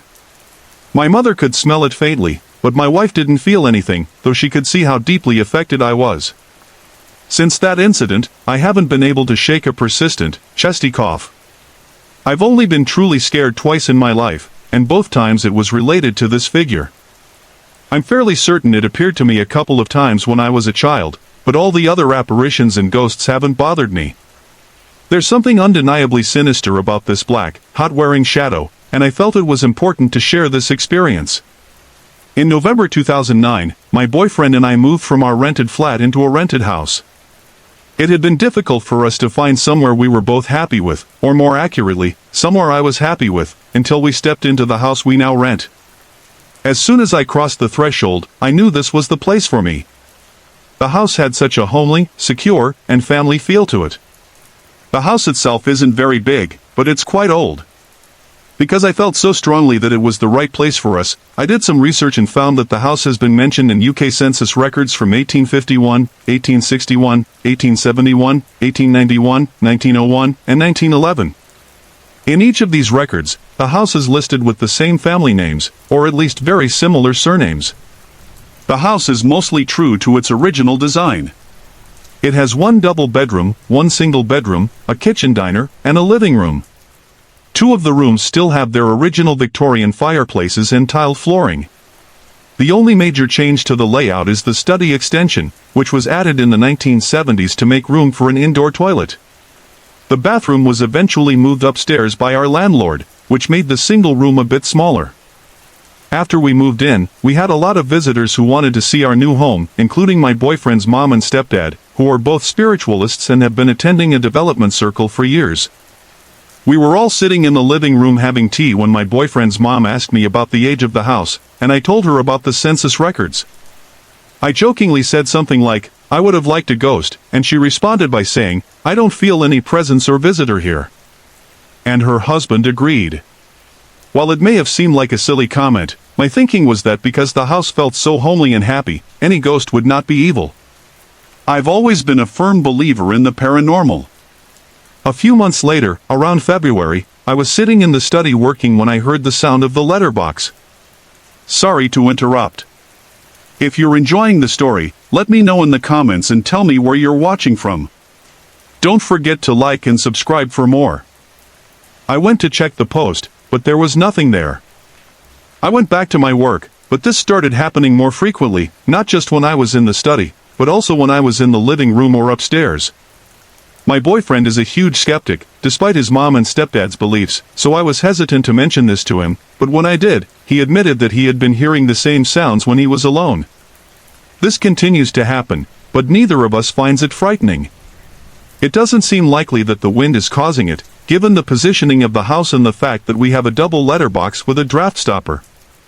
I jokingly thought that maybe a ghost was taking the mic, considering my boyfriend used to be a postman. What do you think? In the last 2 weeks, stranger things have been happening. When I'm in the study, I've started noticing a shadow in the shape of a man standing by the door to the hallway when I look across the room, but as soon as I approach, it fades away. I don't find this scary, as I don't feel threatened. The only thing that has disturbed me is the voices I've started hearing upstairs. On several occasions, I've heard a man calling my name. Thinking it was my boyfriend, I get out of the shower and ask him what he wanted, but he denied it and said he hadn't called me. I've also started hearing a woman's voice when I'm in the bath or shower, though I can't make out what she's saying. I'm 17 years old and female, and for a while now, I've been aware that the block of flats I live in is very old. I'm not sure exactly how old it is, but I do know that it was rebuilt after being bombed in World War II. I also know that an old man lived in our flat before we moved in. I've always been fascinated by history, and the spiritual world interests me as well, though my knowledge of it is pretty limited. My parents have told me that when I was younger, I used to be terrified of going to sleep, using the toilet, or walking through the hallway on my own. I would wake up in the night screaming, claiming I heard voices or saw shadows in my room. I don't remember any of this, but I do remember seeing a figure at various times outside my balcony. From what I can recall, I was very scared of it. It appeared as a tall, pitch-black shadow with gleaming yellow eyes, and no other features could be seen. I remember thinking it looked like a crow, though I'm not sure if it was actually a crow or if I just thought of it that way based on how it stood. I've tried telling my family about it, but they always say, "Sam, your imagination has always been amazing." I'd love to be able to see what you dream and imagine. When I'm alone, I often feel like I'm being watched, even when I'm in the shower. There's no proof that anything is there, but I can feel its presence. It's hard to explain, but whatever it is, I really don't like it. The feeling is so strong, it makes me scared. My brother has said he feels the same way, but I'm not sure if he's just saying that because I've mentioned it. The strange experiences seem to always happen around me. For example, I've opened cupboards, and things have flown at me with such force that I've had to duck to avoid being hit. One time, I put a mirror on the kitchen counter, and a couple of minutes later, it flew toward me so hard it hit the wall and broke. The wind couldn't have caused it, especially since the mirror had a metal base. One night, when it was just me and my dad awake, I noticed the cupboard in the living room was open. I went over and closed it, then sat down. A few minutes later, there was a loud bang from inside the cupboard, as if something had punched or kicked it from the inside. Even my dad jumped, and when we opened the cupboard, nothing had fallen. I often hear bangs, scratching sounds, and even footsteps in the hallway at night. I've also seen shadows of people, or what look like people, quickly pass doorways or stand by the door, watching me. When I look, they're gone. More recently, I've started seeing these figures outside as well. They turn corners, and when I get to the corner, they've disappeared. If they were people, I'd expect to see them walking down the road, but that doesn't happen. One time, I saw the figure of a little girl sitting in the hallway in front of my sister's doll pram. I thought it was my sister, but I couldn't make out any features. The figure was grayish in color and had 2 ponytails. She was sitting with her legs crossed, her head down. She disappeared quickly, so I just shrugged it off. I've also woken up with scratches, bruises, and even bite marks. I don't have sharp nails, I don't have pets, and there's nothing sharp or heavy around that could have caused them. When I show my family, they say, "You probably did it in your sleep." But people biting themselves in their sleep is something I've never heard of before. There have been a few occasions where I've had sexual dreams, but I can never remember what the other people in the dreams look like. They feel incredibly real, and sometimes I wake up feeling like someone or something is touching me. One night, my brother and I decided to film our room. We did catch an orb on camera, but we got too scared and stopped filming. I also left a camera recording through the night, but when I went to check it the next morning, the camera was gone, so I never got to see if anything had been captured. I just want to understand what's going on. Why have I been experiencing this for so many years? Is it all just my imagination running wild like my family thinks? Am I just a paranoid person, or am I being haunted? I've never used a Ouija board, and I've never tried to contact the spiritual world in any way. I just want some answers beyond what my family says, because they think it's all in my head and that I'm completely crazy.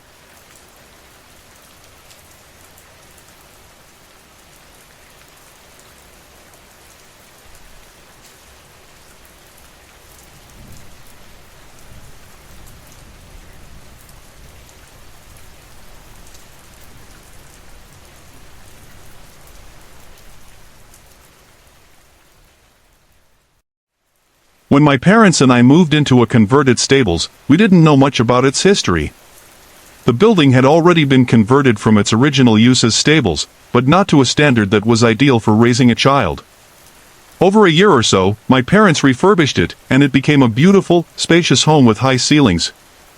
Though it had been modernized, the house still had the feeling of a barn or stables, especially upstairs with the sloped roof and old, heavy windows. Little did we know the previous owners hadn't left entirely. Hey everyone! I put a lot of effort and heart into creating these videos just for you. If you're enjoying the content, I'd love to hear from you. Drop a quick comment below and let me know where you're watching from and what time it is for you right now. Your support means the world to me, and it keeps me motivated to bring more awesome videos your way. It was when I was about 2 years old that my mother first noticed something unusual. She saw me baby talking to a spare room located right at the end of the long corridor that led to the 2 bedrooms. I seemed happy and giggly while having these conversations, and my mother later mentioned that she thought it could have been her late brother who had passed away before I was born. Around the same time, my parents began waking up to what sounded like beautiful classical music playing in the mornings. They'd only hear it for a short time, and the music would fade as they became fully awake. After this happened several times, my mother asked my father if he had heard it, and he was both shocked and relieved that she had. They both agreed it was beautiful music. This was also the time when I began to walk around the house singing at the top of my voice in Italian. My parents had never taught me Italian, and I hadn't learned any language at school yet.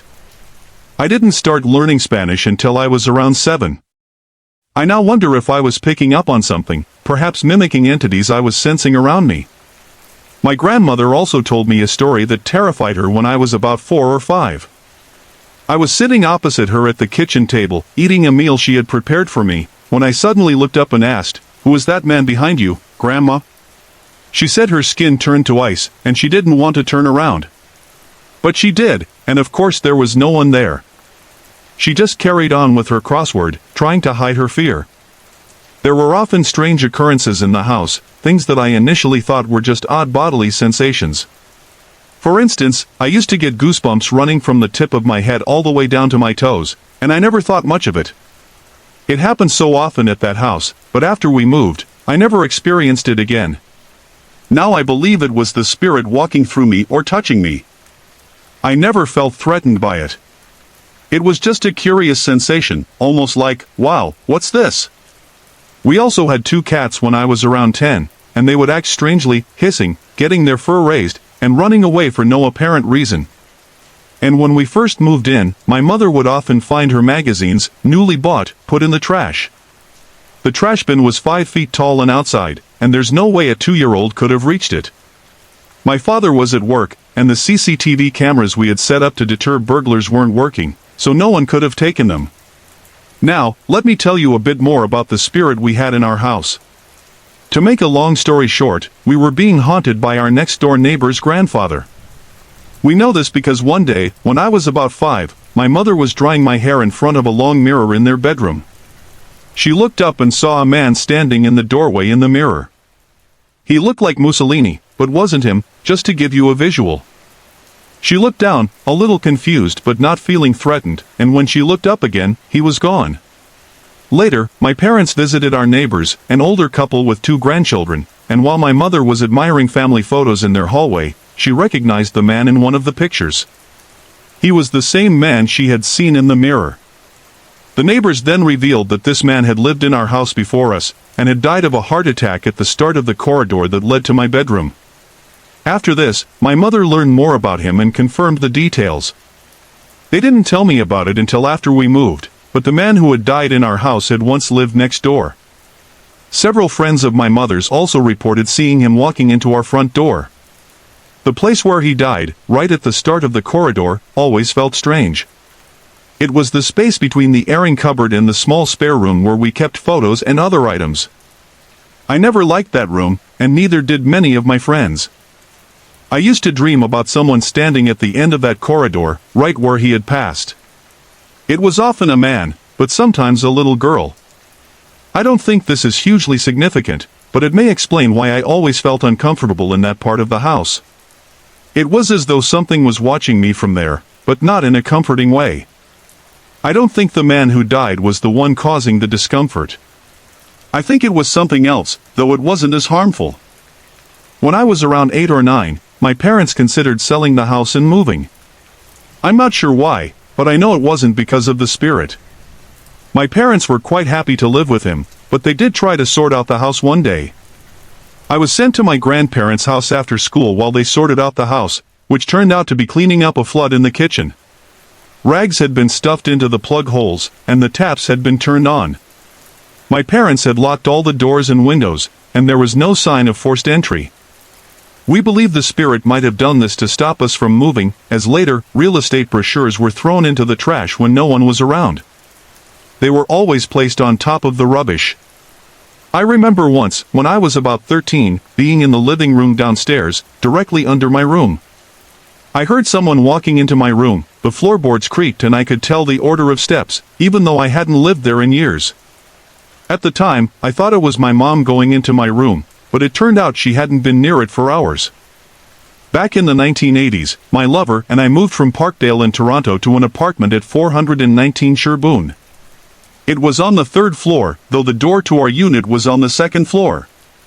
We moved in with 3 cats and a dog, and it was a large 1-bedroom place.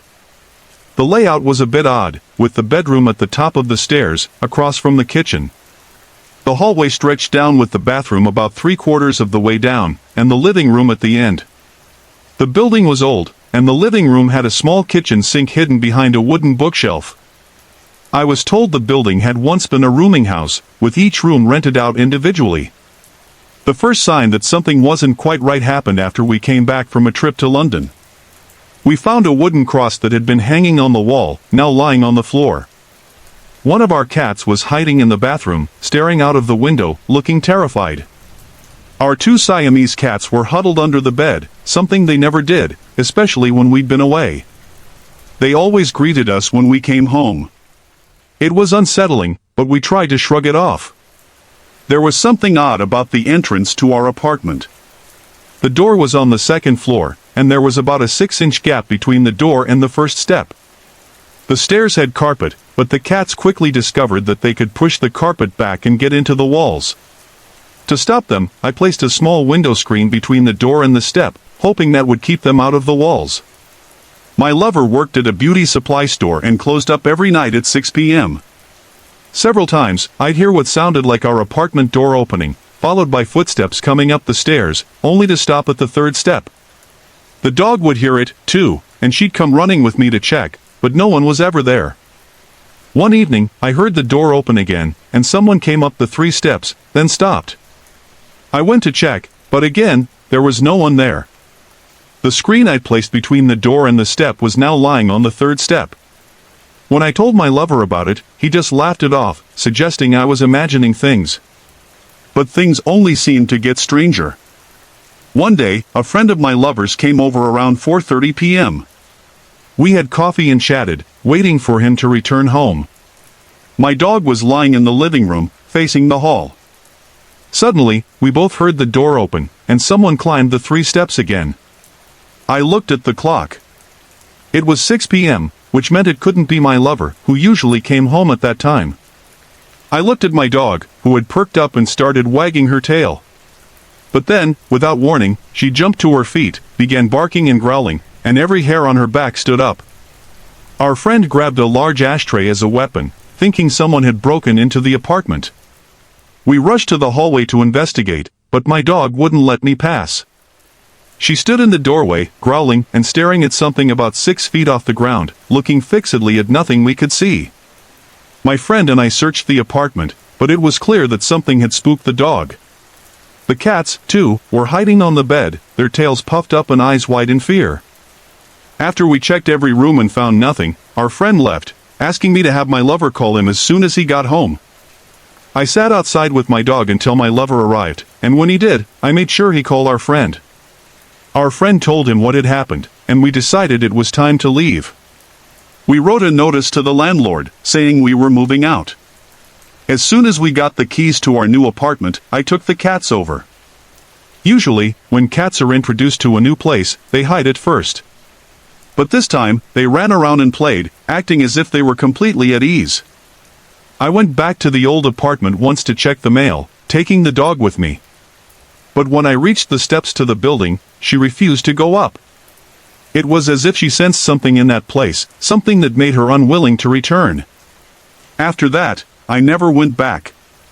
The apartment at 419 Sherbourne held too many strange and unsettling memories for us to stay any longer. My partner, Jason, and I moved into what seemed like a lovely house in Mississauga, Ontario, renting the basement apartment. At first, everything was peaceful, but soon after settling in, strange things started happening. About a month after we moved in, we began hearing unexplainable sounds. Footsteps, creaks, and things being moved. Entire cabinets were rearranged when we weren't looking. We could never quite figure out what was going on. Then, small childlike handprints started appearing on my closet and bathroom mirrors. It was unsettling, but the strangest part was when things started breaking. At first, we tried to remain calm, thinking it was some odd coincidence, but the events kept escalating. We had heard noises of children playing in the house, so we began to feel sorry for what we assumed were lost spirits. We even tried to mother them, hoping to provide comfort. Throughout this, I felt a deep sense of sadness and depression, a feeling I couldn't shake. It was as though the house was somehow draining me.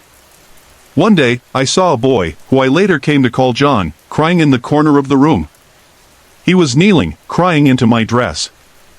I spoke to him softly, giving him toys, telling him it was okay. For a while, things seemed to calm down, but just as quickly as it stopped, it started again, more intense than before. It was as if the presence had returned with more force.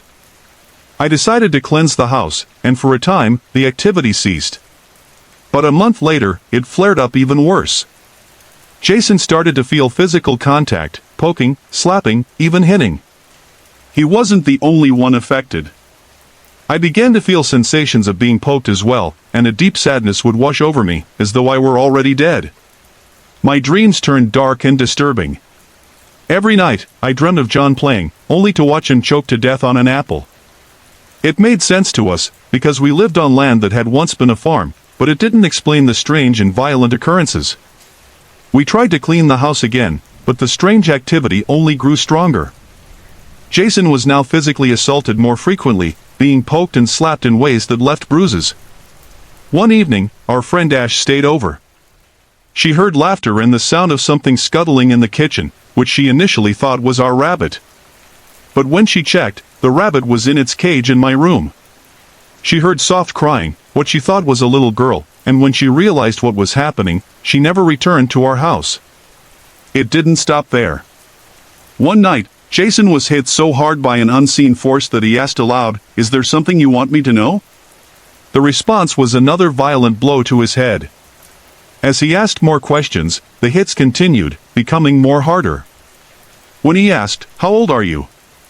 the force responded by hitting him 8 times, then 10, then 6, and so on. It seemed as if something was trying to communicate, but we couldn't understand it. He continued asking, naming areas of the house. When he mentioned the kitchen, he was hit repeatedly. He went to the kitchen and heard rustling in the garbage, but when he ran back to the room, he was followed by a stronger, more persistent energy.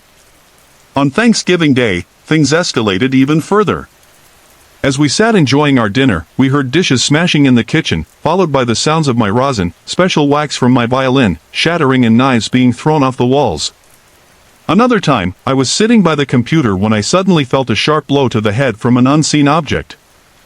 I was starting to feel as though I was the primary target for the aggression, and things weren't getting any better. One day, I had the distinct feeling of being watched, but it was different this time. It felt like something wanted me dead. The house, which should have been our sanctuary, now felt like a prison. I couldn't shake the feeling of malevolence that hung in the air.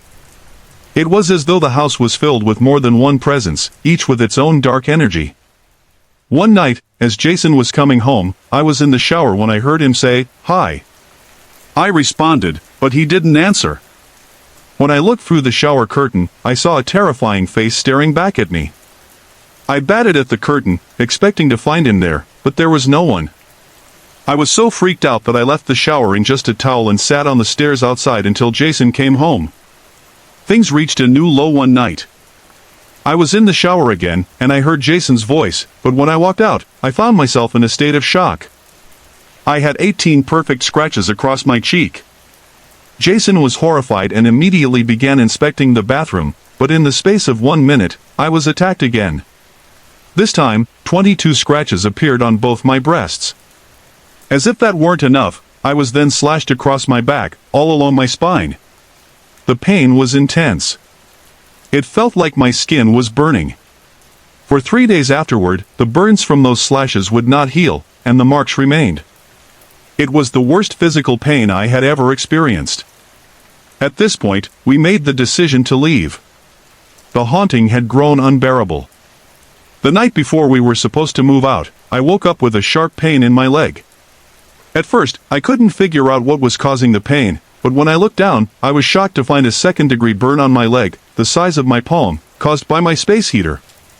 The strange part was, I'm a light sleeper. Jason stirs once in his sleep, and I'm wide awake, but somehow, I had been burned in my sleep without feeling a thing. 2.5 months later, the burn still hadn't healed completely, and my chest was marked by the deep scars. I've never been able to fully understand what happened in that house.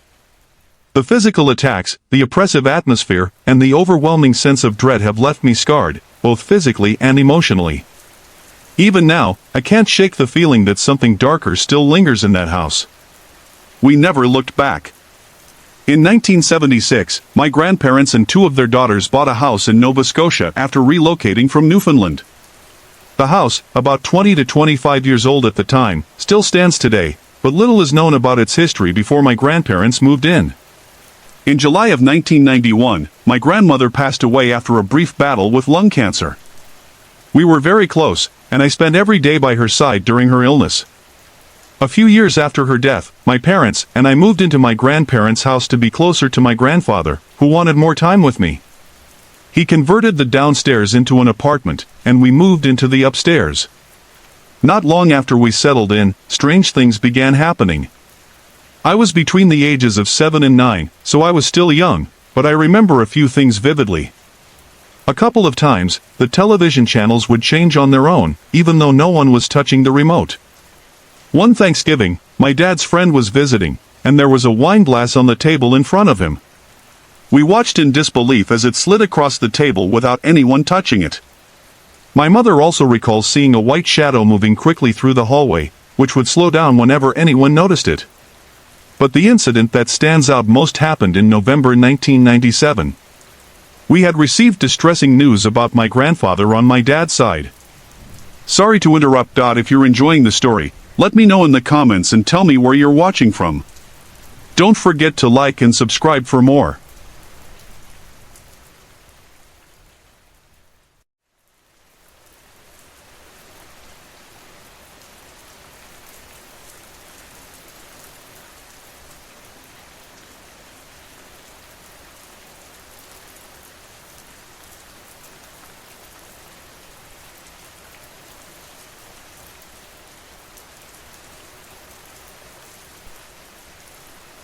It happened about 5 years ago, when I was just 9 years old.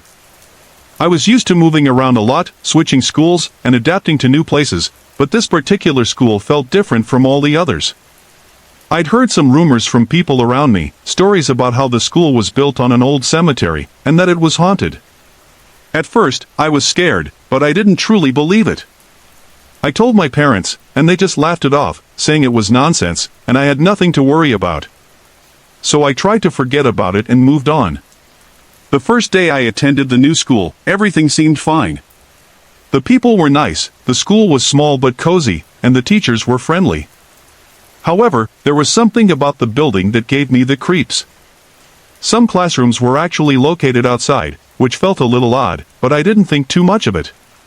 It wasn't until I had to go inside for music class that I began feeling uncomfortable. The inside of the school, especially the bathrooms and hallways, felt off in a way I couldn't explain. I tried to avoid going inside too often. When I did, I never went alone, always with classmates or teachers. One day, I had to go to the bathroom. I'd been holding it for a while, and finally I couldn't wait any longer. I asked my teacher for permission, and she said yes. I ran to the school's front door, which was in front of the classroom rows, and headed toward the bathroom. I didn't look behind me, but the whole time I felt like someone was watching me. It was a cold, uncomfortable feeling, and it made me want to hurry. When I reached the bathroom, I pulled the door open, and the cold hit me immediately. The air inside was freezing, far colder than it should have been. I tried to ignore it and went straight into a stall. That's when I heard the door open again. I thought it was someone else entering, but then I heard footsteps. They didn't sound like normal footsteps. They were off. I felt my body start to shake as the feeling of being watched grew stronger. The footsteps grew louder and closer. Then I heard tissue paper being pulled from the dispenser, but I still tried to convince myself it was nothing, just someone else in the bathroom. As I was about to leave the stall, the noises stopped, and everything went completely silent. It felt as though whatever was in there with me had vanished. I quickly opened the door and ran out, slamming it against the wall as I did. But then something happened that froze me in my tracks. I saw a white flash.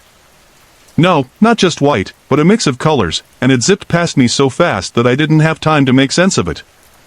It felt like ice-cold air swept over me, and I was left shivering. When I was able to move again, I bolted out of the bathroom and pushed open the front doors of the school with all my strength. I think that was the fastest I'd ever run in my life. When I got back to the classroom, my classmates stared at me in surprise. They must have noticed how out of breath I was, but I just sat down like nothing happened. I didn't want to say anything because I knew no one would believe me. After that day, strange things kept happening. I tried to avoid going inside the school as much as possible, but sometimes I had to. One day, I went to the library to pick up a book for a report. I was searching the shelves when I found myself standing between two bookshelves alone. That's when I saw someone on the other side. It looked like another student, but when I moved to the other side to see who it was, they were gone. There was no one there. I was terrified. The figure had been a girl about my age, with shoulder-length brown hair. She looked like a teenager. Other small things happened too. Footsteps, whispers, and strange noises, but nothing as intense as that first experience. But each time, the fear lingered, and I never felt fully comfortable. Eventually, we moved from that area, and I couldn't have been more relieved. But then, my friend told me something that made my blood run cold. She said that someone had been killed in the very bathroom I used, the one where I had my terrifying experience. The news hit me like a ton of bricks. I had never imagined that the rumors about the haunted school might actually be true. I don't know what happened to the school after I left, and I don't want to know. I've never told anyone this story before, because I know they'd just think I was making it up or that I was crazy, but I feel a strange sense of closure now that I've shared it. The spirits that lingered there, whether they were real or just figments of my imagination, were not at rest, and I truly believe they still haunt that school. I'm just glad I don't have to be there anymore. This story takes place in the last apartment I lived in before I moved yesterday. Honestly, I hope this new place isn't haunted, because I've had nothing but bad luck when it comes to haunted apartments. Every place I've lived in has had strange occurrences, but this last one was by far the most unsettling. Let me share what happened to me and my mom during our time there. From the very first moment I entered the apartment, I felt off. It wasn't a safe feeling. I told my dad right away, "I don't feel good here, I don't want to live here," but he didn't listen. Looking back, I realize how right I was to feel that way. Now, in my new apartment, I feel completely safe for the first time in ages, but in the old one, things were different. My mom and I both sensed something was wrong, and it only got worse over time. At first, the strange occurrences were small, but they grew more intense as time went on. My mom had a terrifying experience one night. She said she woke up between 3 and 4 a.m. to see a woman standing in her room. This woman had black hair, pale skin, and a cold, eerie presence. My mom didn't recognize her, and she was terrified. Without thinking, she said a prayer, and the woman vanished into flames. I believe my mom. She's not one to make things up, and I know she's not mentally unstable. She didn't want to scare me, so she didn't tell me about it until later. One night, I shared with her a dream I had. In the dream, there were spirits in the room next to mine. Lots of them, all different colors. It felt so real.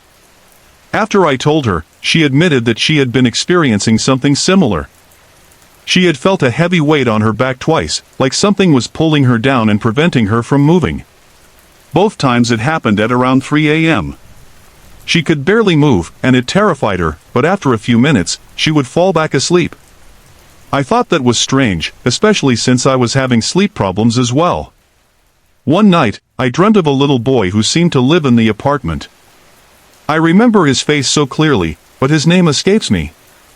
He was playful and friendly, wanting to show me something.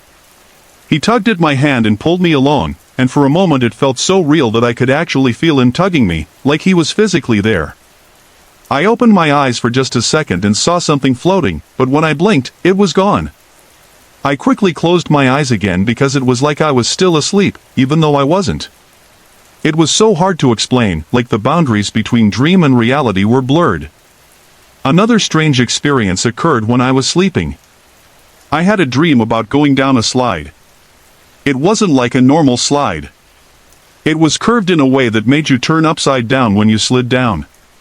In the dream, I felt as if I was upside down, and my neck felt bent in a way that made it hard to breathe. I was choking, and it felt real, not like a typical dream sensation. As I struggled to breathe, I remember thinking I couldn't wake up, but then I suddenly did, gasping for air as if I'd been suffocating. The strangest part was that I had experienced something similar a year before in the same apartment. In that instance, something had placed a cover over me in my sleep, and I couldn't breathe properly in the dream. It told me to wake up, and just before I choked, I managed to wake up. Both experiences left me feeling like there were two spirits in that apartment, one benign, the other malicious. We also had some strange electrical problems in the apartment. The TV would turn on and off by itself, and the lights would flicker for no reason. One time, while my friend was over, a light bulb exploded right in front of us. The glass shattered everywhere. There was nothing wrong with the electricity, but something definitely wasn't right in that apartment. The creepiest part, though, was hearing bells at exactly 1 a.m. It wasn't loud, but if you listened closely, you could hear the faint sound of bells ringing. I mentioned it to my parents, but they never heard anything. One night, I asked my mom if she heard the bells, and she shook her head. I was genuinely scared at that point. There were so many strange, unexplainable things that happened in that apartment. It felt like something or someone was always watching, always present. I didn't want to stay there any longer, and I'm so relieved to have moved to a new place. Hopefully, this one will be different, but I won't be surprised if I end up with more weird experiences in the future. I don't know what it was about that apartment, but it definitely had a presence, and I'm just glad I don't have to deal with it anymore. It was supposed to be a fun slumber party with my friends, but that night turned into something none of us would ever forget. We had set up our beds in the living room of Christina's apartment, making sure the door was locked and everything was in place. But even though we were surrounded by friends, I couldn't shake the feeling that something was watching us. It was a strange, unsettling feeling that crept over me as soon as I stepped into the apartment. My new friend, Amy, noticed I seemed off and asked, "Are you all right?" I nodded, trying to ignore the unease, and grabbed my pillow and blanket as the other girls did the same. We finally got everything set up, and Amy, Christina, and I slept on the bed closest to the hallway and kitchen, while Letitia and Carla settled on the bed near the TV and window. Carla had mentioned that she might not be able to stay over, but after eating some junk food Christina's mom bought, we changed into our PJs. We were supposed to go get Letitia's stuff, and then we decided to ask Carla if she could stay over. Carla lived in the apartment next door, so we dropped her off quickly since we weren't keen on her staying. On the way back, Amy whispered to me that she felt like something was following us. I told her I felt the same way. We both shared a nervous hug while the others remained strangely quiet, not saying anything. The atmosphere had changed. It felt thick, like something was watching us from the shadows. Amy freaked out, saying she was sure something was following us, and she didn't want to go any further. She muttered, "It's coming," under her breath just as a car sped by us, splashing both Amy and me with a bit of water. We screamed, startled, and ran halfway toward Letitia's house, our hearts racing. Amy looked more frightened now, and I put my arm around her trying to reassure her. "Ghosts can't hurt us," I said, but she didn't respond. She kept walking, looking back over her shoulder as we made our way toward Letitia's house. Then, out of nowhere, we all heard a terrible chilling scream. It sounded like a banshee. We froze in place, terror flooding us as we slowly turned around. There, just at the edge of the forest, we saw a shadow dart quickly between the trees. At that moment, we didn't know what it was, but we were all too frightened to ask. We didn't speak as we quickened our pace, each of us holding our breath. When we finally got Letitia's stuff, I was nearly attacked by a small cat, but I barely noticed as the fear still gripped me. We walked back to Christina's apartment, still feeling like something was following us, but as the night went on, we tried to push the feeling aside. Carlo was waiting outside Christina's apartment, bags in hand, like nothing had happened. By 11:30 p.m., we were all eating pizza and cake, trying to push away the eerie feelings. We turned on the music channel and started dancing, laughing together, but suddenly, in the middle of Amy's dance, the flashy lights cut out and everything went dark. We screamed and jumped onto the bed, huddled together as a shadow appeared in the kitchen doorway. Christina, being the smart one, tried to get the lights back on. The light switch was in the hallway, and no one was brave enough to go near it. We could only watch as the shadow lingered in the kitchen. After a few seconds, the shadow disappeared, but the flashy lights continued to flicker on and off. We all grew more anxious, and at one point, someone was nearly in tears, huddled under the blanket with me, holding onto their pillow for comfort. In a burst of courage, Letitia jumped up and ran to the hallway, turning on the light. But by then, the tension had already reached its peak. We all took a moment to breathe, trying to shake off the fear. Just before midnight, we cut a slice of cake and placed a candle on top. I suggested that we blow out the candle at exactly 12, just for fun. But as we gathered around, I saw the shadow again. It was standing in the kitchen doorway, just beyond the light. I didn't say anything at first, not wanting to scare everyone. I hoped it would go away, but it didn't. By 1 a.m., we were all getting ready for bed, trying to shake off the fear. I was the last one to fall asleep, and as I lay there, I watched that shadow move again. It wandered slowly around the kitchen, as if searching for something or someone. But eventually, I felt my eyelids grow heavy, and with a strange sense of calm, I drifted off to sleep. That night, the feeling of being watched never completely left me, but I managed to fall asleep despite the unsettling presence that seemed to linger in the apartment. The next day, we tried to laugh it off as just a bunch of weird coincidences. But none of us would ever forget what we felt, and what we saw, that night. Sorry to interrupt. If you're enjoying the story, let me know in the comments and tell me where you're watching from. Don't forget to like and subscribe for more.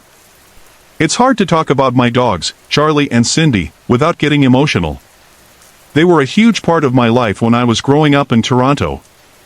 Sorry to interrupt. If you're enjoying the story, let me know in the comments and tell me where you're watching from.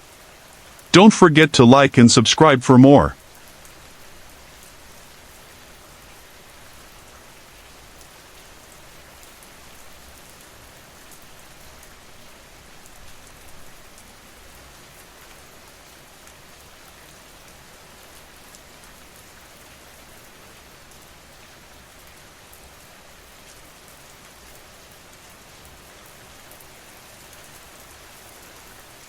I've always had paranormal experiences.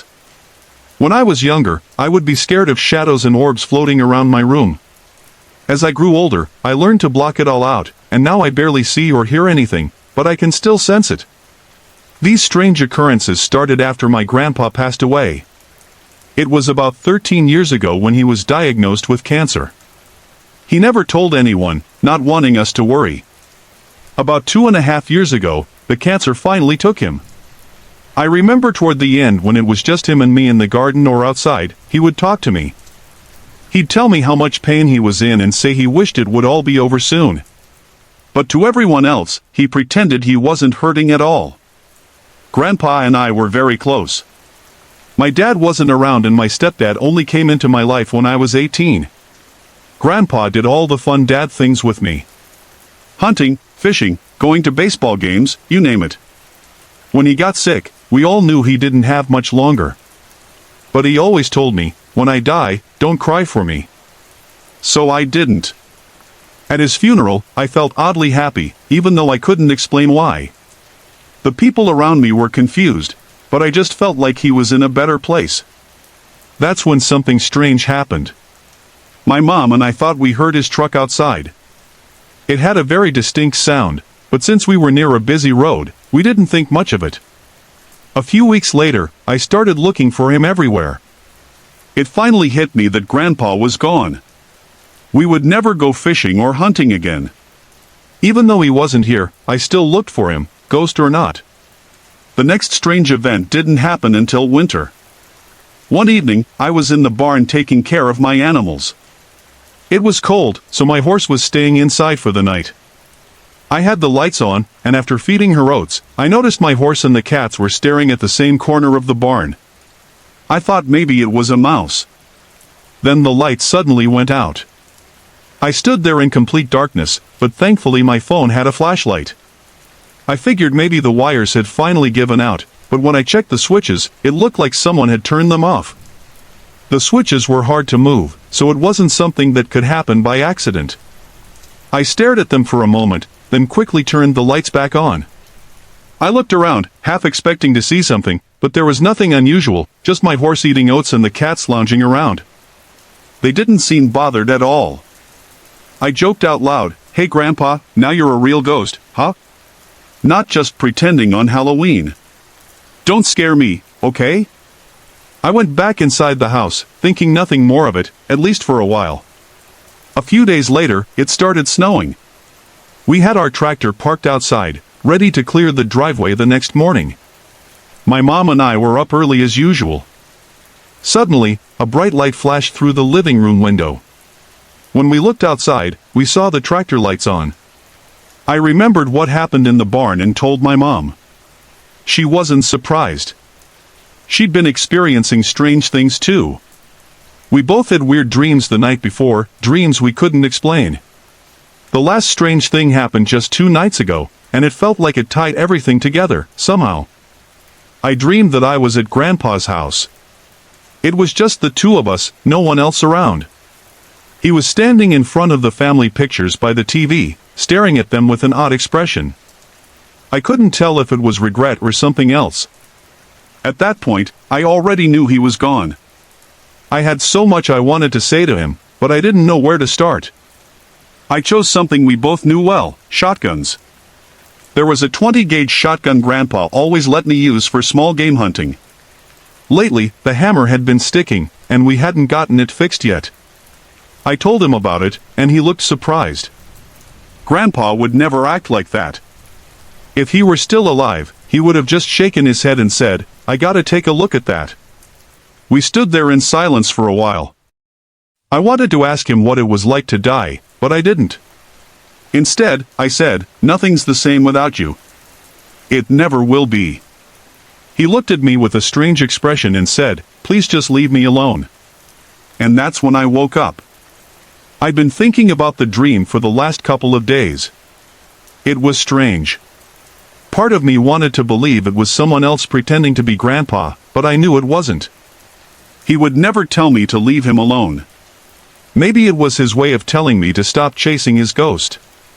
I've stopped looking for him. I've moved on with my life, but sometimes I still wonder if I'm still holding on to him more than I think. My husband always claimed he didn't believe in ghosts. He didn't like to hear about them or talk about them, but I always tell him that's a lie. I know he's seen or felt something, but he just doesn't want to admit it. One Saturday night, around 7 p.m., the whole family was watching a movie in the living room. Myself, my husband, and our 3 daughters with the youngest still a baby.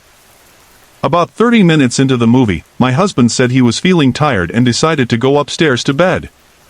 Our living room is right below our bedroom, so you can still hear everything from upstairs.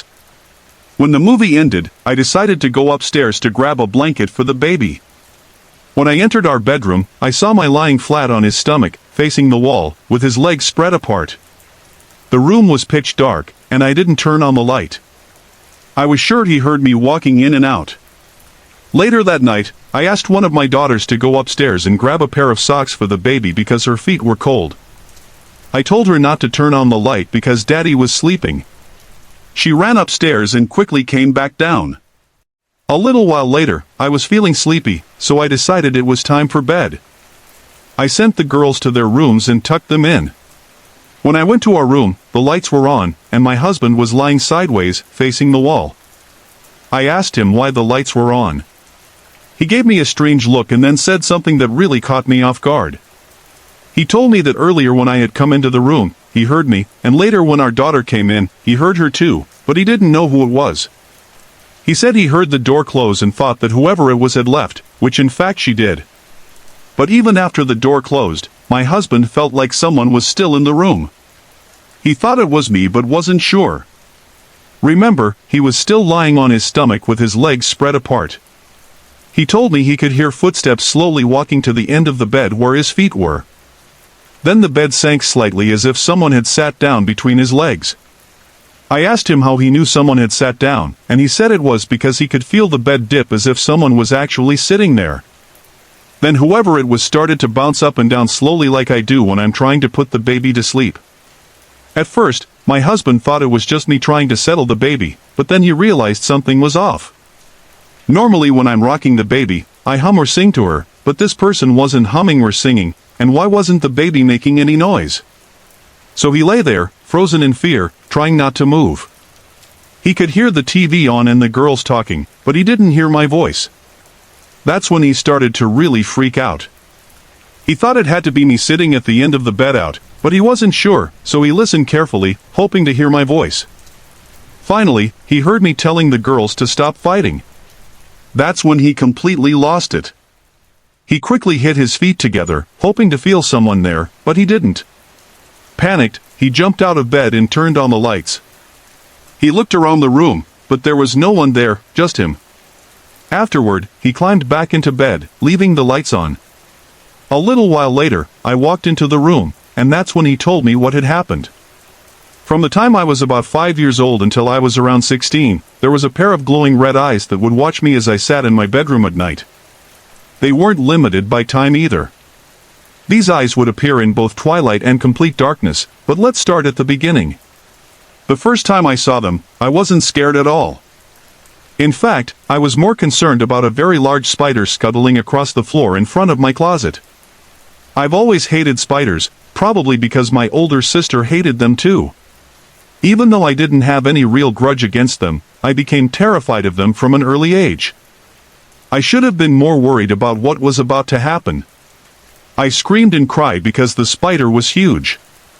My mom rushed into the room, and my sister, who was sleeping in the top bunk, came down to see what was going on. My mom squashed the spider, which made me feel bad because I didn't like seeing things die, even back then, and my sister told me to be quiet. I stopped crying, but I was still scared. Then, just as my mom shut the door and my sister climbed back up to her bunk, I saw something strange. 2 glowing red orbs appeared by the door. They had tendrils or stringy things attached to the back, like they'd been ripped out of a man's skull. If they were eyes in the head of a person, the person would have been at least 7 feet tall. The orbs hovered there for about 10 seconds before slowly floating toward me. In the dim light from the closet, I could see that they were, in fact, eyes, glowing red and dripping blood. I couldn't explain why, but I wasn't scared of them. I was a scared little kid, so it was strange that these things didn't frighten me.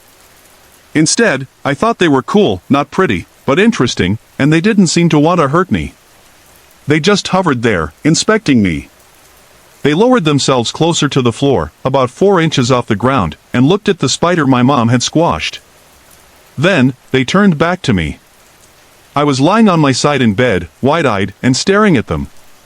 I thought they were there to comfort me.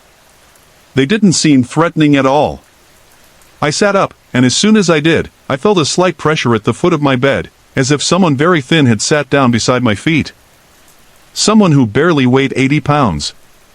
The eyes stayed hovering, and the air grew cooler around me.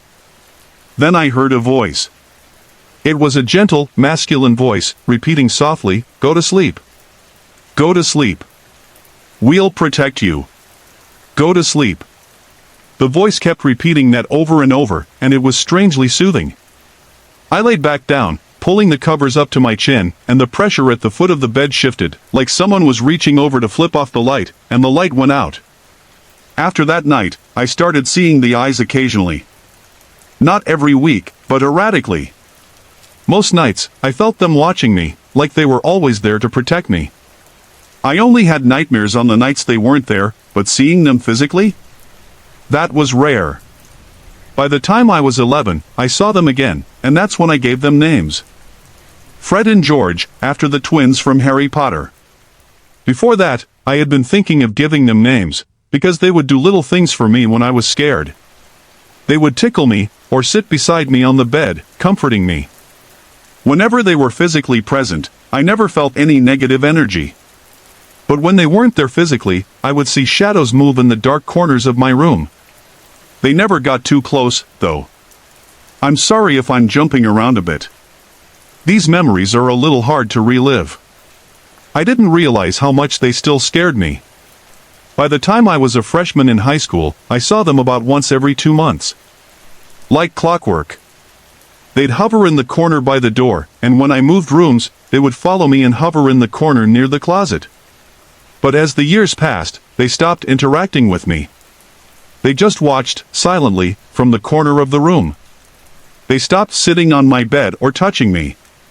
Then came the last time I saw them. The air in my room felt different, heated, almost suffocating. I could feel the change instantly. They were angry. Not just a little irritated, but truly angry. It scared me. I called out to them, "What's wrong?" I had always talked to them when I was feeling down, and they would answer with gentle touches or soft comfort. But this time, there was no gentleness. The eyes rushed toward me and pinned me to the bed. It wasn't they anymore. It was it. The thing that pinned me down felt massive, heavy, and muscular. This wasn't the gentle presence I had known. It felt like a beast. I could feel something pushing against me, like it was attacking me. The lights turned on as soon as it touched me.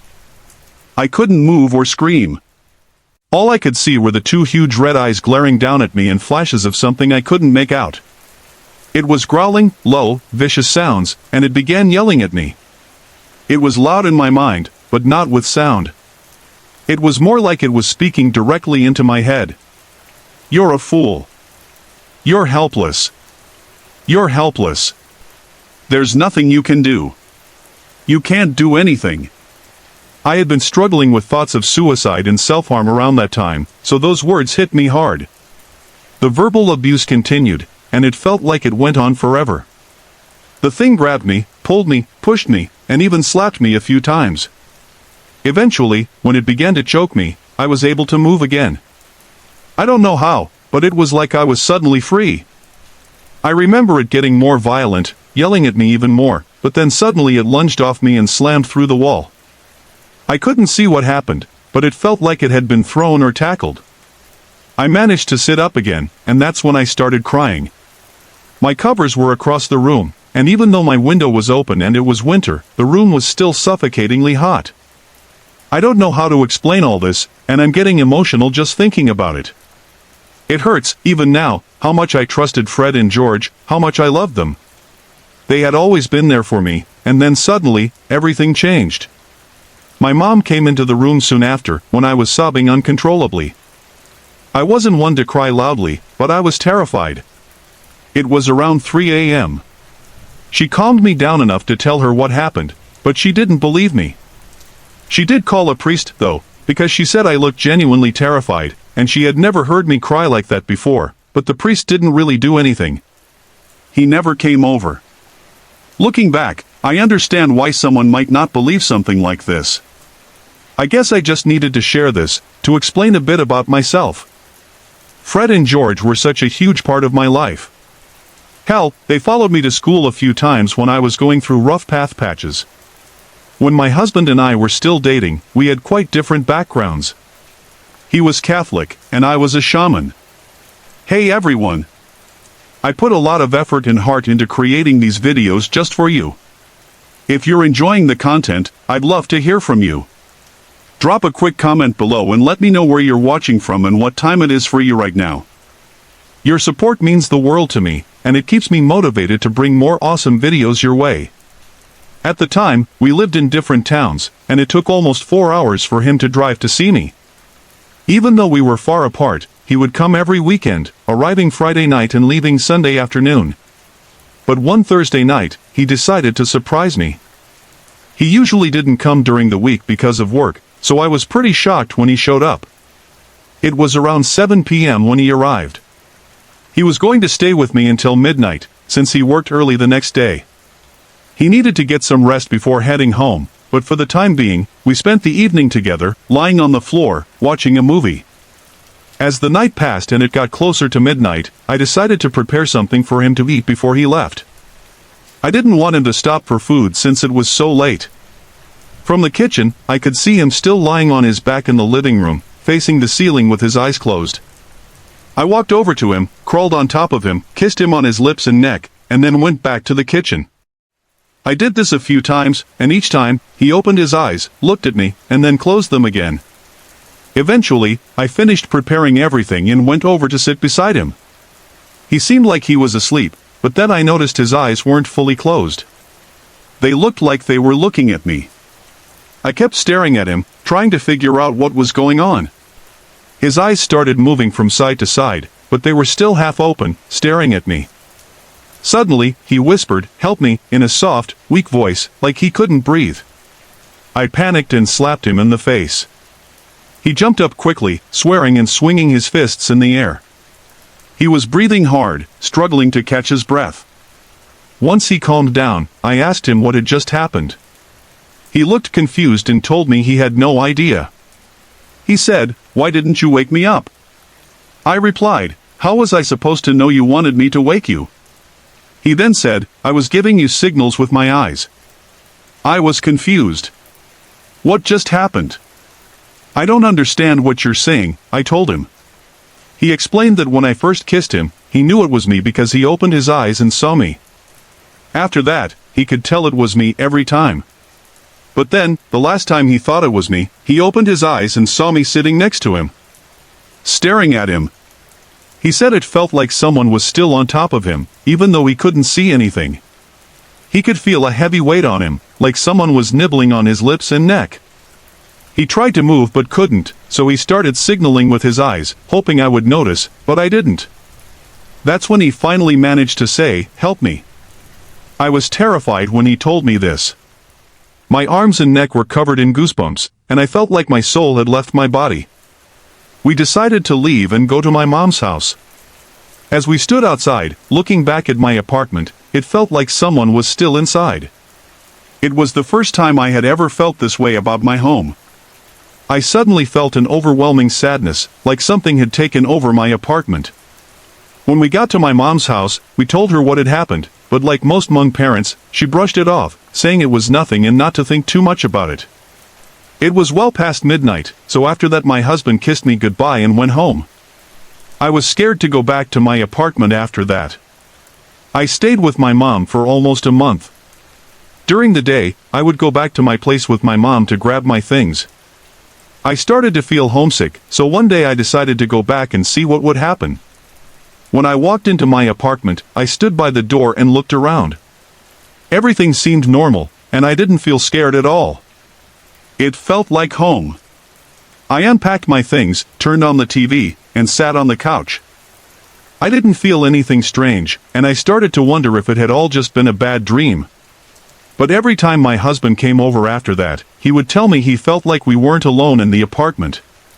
I started to get frustrated when he said that because I didn't feel anything. We'd go stay at my mom's house instead when he visited, because he kept saying he felt uneasy. A couple of days later, I talked to some friends about it. They suggested that maybe it had to do with me being a shaman and him being Catholic. They thought that maybe the ghosts around me didn't like him because he was Catholic, but they didn't bother me because of my shamanic beliefs. Now that we're married, it's still strange. Sometimes the same thing happens to him. Every night, I make sure my feet are close to his when we sleep, just in case. When it happens, he can't move his body, but he can still move his feet. When his feet move, I can feel it, and that wakes me up. I then wake him, and he always wakes up breathing heavily. It's odd how different everything feels from what we're supposed to believe. In my culture, it's said that only shamans experience these things because ghosts can't get close to those who are baptized, like Catholics. Even though my husband has experienced all these things, he still doesn't believe in them. I haven't experienced anything like it myself, but I believe in it, at least some of it. I guess I'll never fully understand how all of this works in terms of cultural beliefs. In our Hmong culture, we believe in spirits and lost souls that don't want to leave. I've heard many stories about people experiencing strange things, but I never really experienced anything myself, at least not until I met my husband. It all started when we were dating. He was Catholic, and I was a shaman at the time. We had a long-distance relationship, living in different towns. His town was about 3 to 4 hours away from mine, but he would visit me every weekend, coming on Friday night and leaving Sunday afternoon. One Thursday night, though, he decided to surprise me by coming over early. He never usually came during the week because of work, so it was a big surprise. He arrived around 7 p.m., planning to stay until midnight. He worked early the next morning, so he wanted to get back home and get some rest before work. That night, we were lying on the floor together watching a movie. As it got closer to midnight, I decided to make him something to eat before he left, since I didn't want him to have to stop somewhere for food so late. From the kitchen, I could see him still lying on his back on the floor, eyes closed, staring up at the ceiling. I walked over to him, crawled on top of him, and kissed his lips and neck, then returned to the kitchen. I did this a few times, and each time I kissed him, he would open his eyes, look at me, then close them again. After finishing everything, I walked over to him and sat beside him. He looked like he was asleep, but then I noticed his eyes weren't fully closed. They seemed to be looking at me.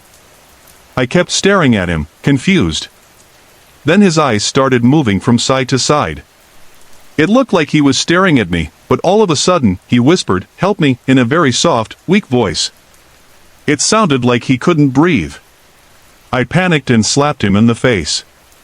He jumped up quickly, swearing and swinging his fists in the air, breathing heavily, trying to catch his breath. Once he calmed down, I asked him what had just happened, especially with his eyes. He asked me why I hadn't woken him up. I said, "How was I supposed to know you wanted me to wake you?" He then said, "I was giving you signals with my eyes." I was confused. What just happened? I don't understand anything you're saying, I said. He explained that when I first kissed him, he knew it was me because he opened his eyes and saw me. After that, he could tell it was me each time. But then, the last time he thought it was me, he opened his eyes and saw me sitting next to him, staring at him. He said it still felt like someone was on top of him. Even though he couldn't see anything. He could feel a heavy weight on him, like someone was nibbling on his lips and neck. He tried desperately to move, but he couldn't.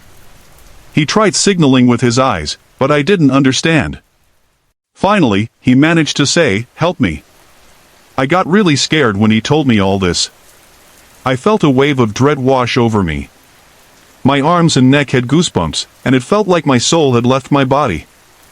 We decided to leave and go to my mom's house. Standing outside and looking at my apartment, it felt like someone was still inside. This was the first time I'd ever felt that way about my place. Suddenly, I felt really sad, as though something had taken over my home.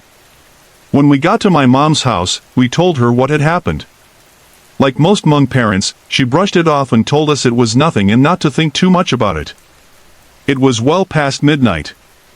So after a while, my husband kissed me goodbye and left.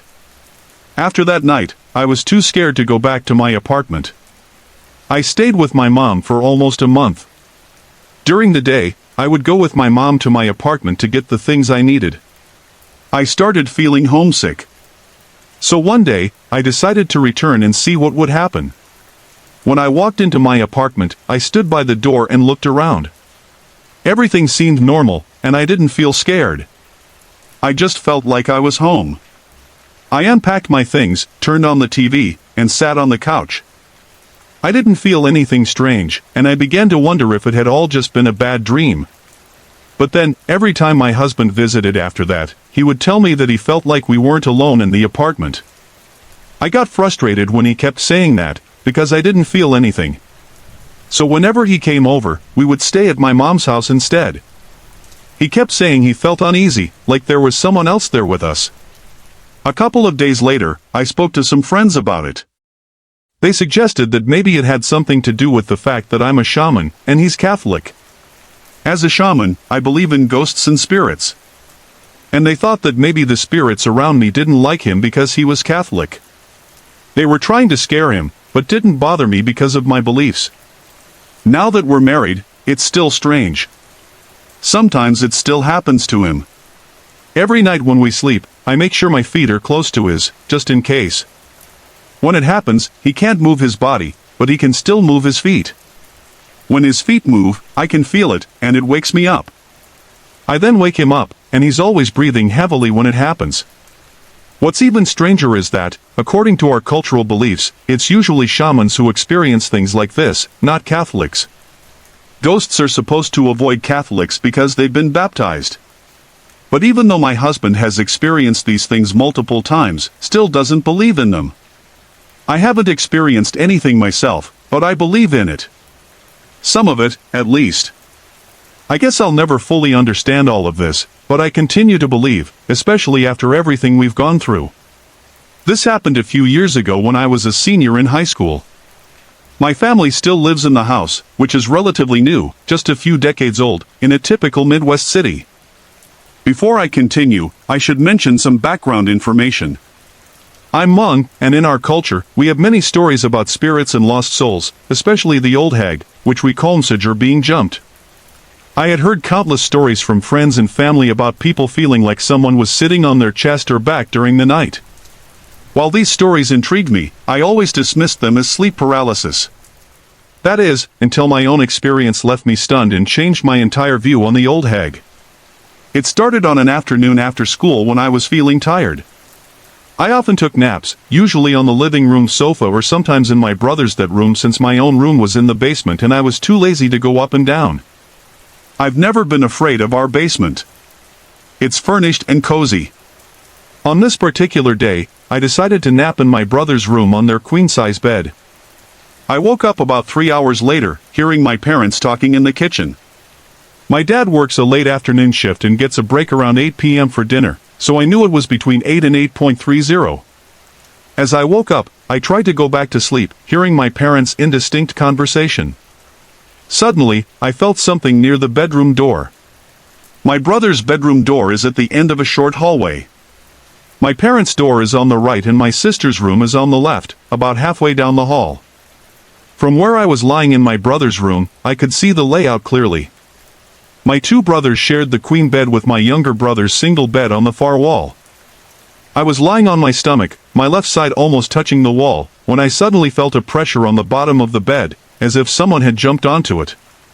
At first, I assumed it was my youngest brother crawling into bed with me, but something didn't feel right. The pressure moved up my body, getting closer to my back, trying to squeeze between me and the wall. I thought, why would my 6 or 7-year-old brother crawl into bed this way? He didn't like me much. And his bed was right there, just a few feet away. As the pressure settled between my upper back and the wall, it hit me. This wasn't my brother. I froze. I couldn't move. My body went stiff and fear washed over me. I felt a cold sweat run down my spine. What you think about such type of ghost activities?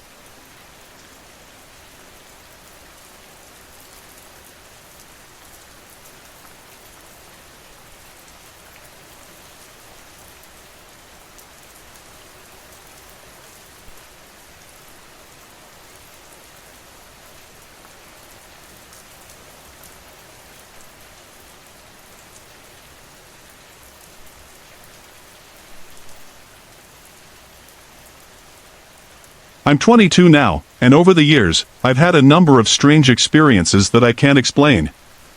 I thought it might be interesting to share a few of them, because I know others have had similar things happen to them. I'm still on a quest for answers. I'll start when I was about 13. I was the oldest of 4 kids at the time, with 3 younger brothers and a baby sister. My room was in the basement of our house in Spokane, Washington. Our house was one of the oldest on the block, built in 1915. It used to be a farmhouse, and over the years, it had been remodeled and added onto. I was the only one living in the basement at that time. One day, I had 2 of my best friends over.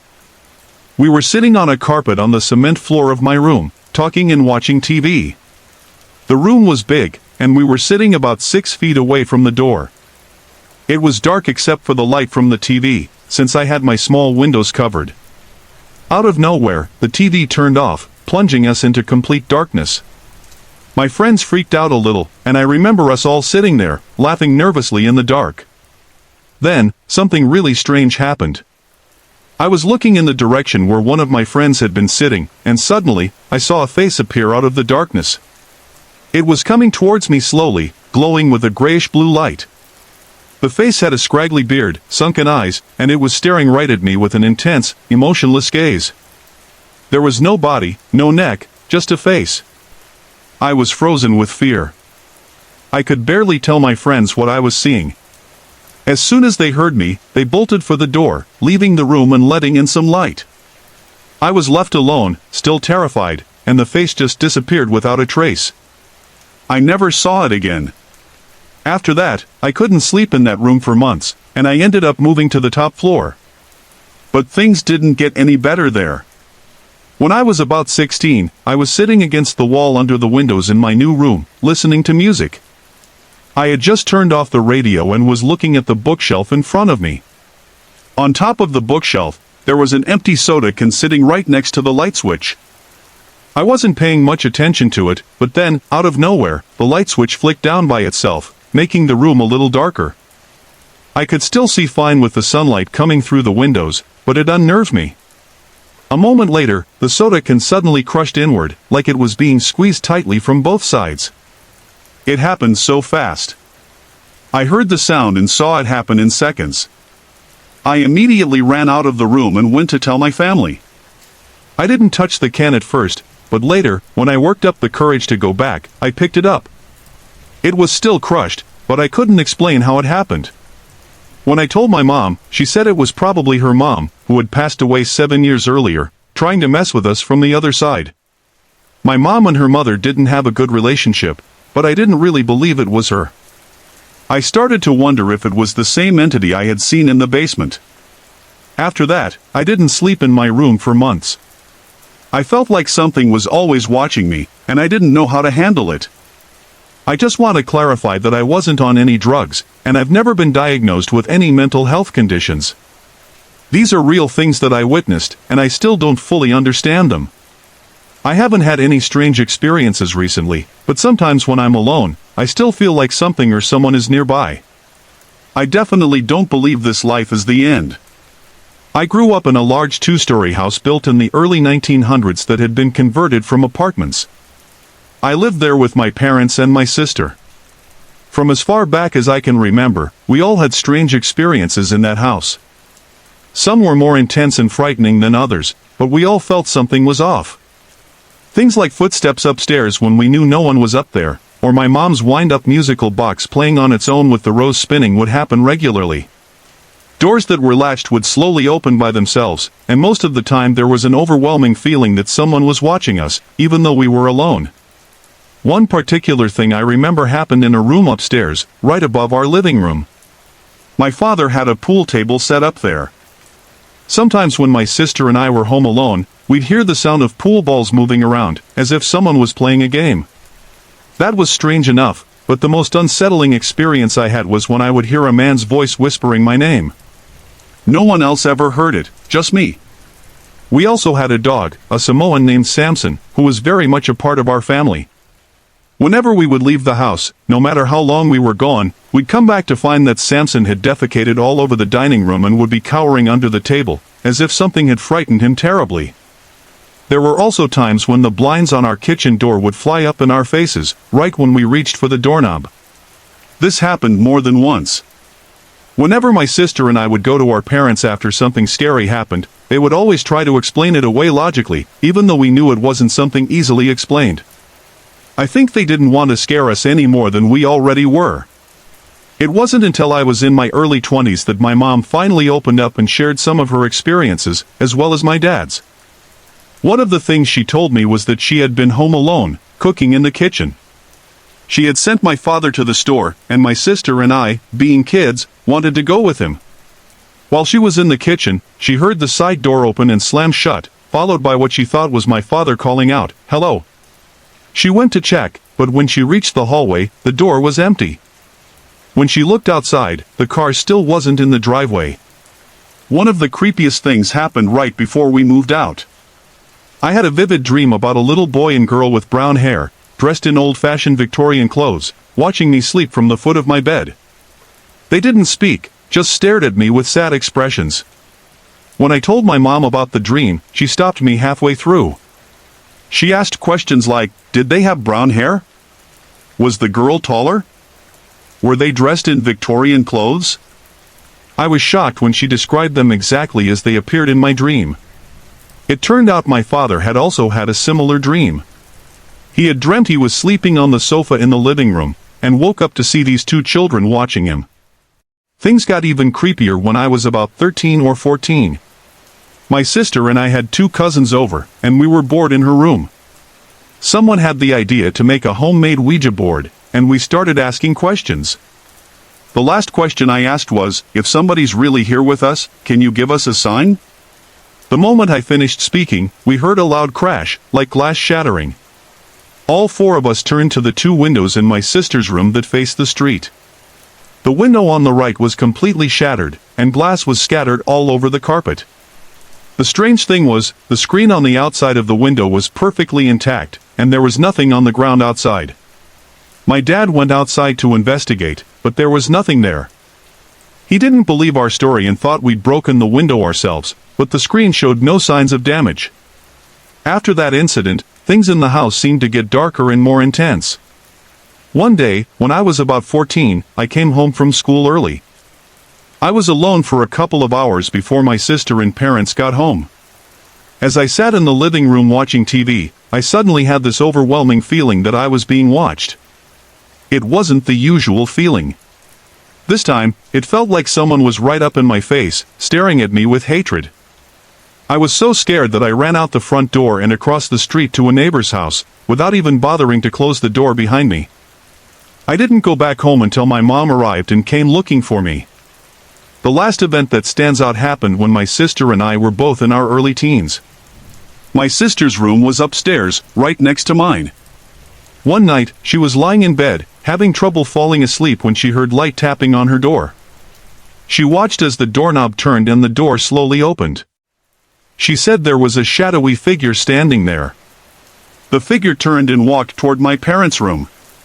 My sister thought it might have been one of our parents checking on her, so she got up to ask them if they had come upstairs.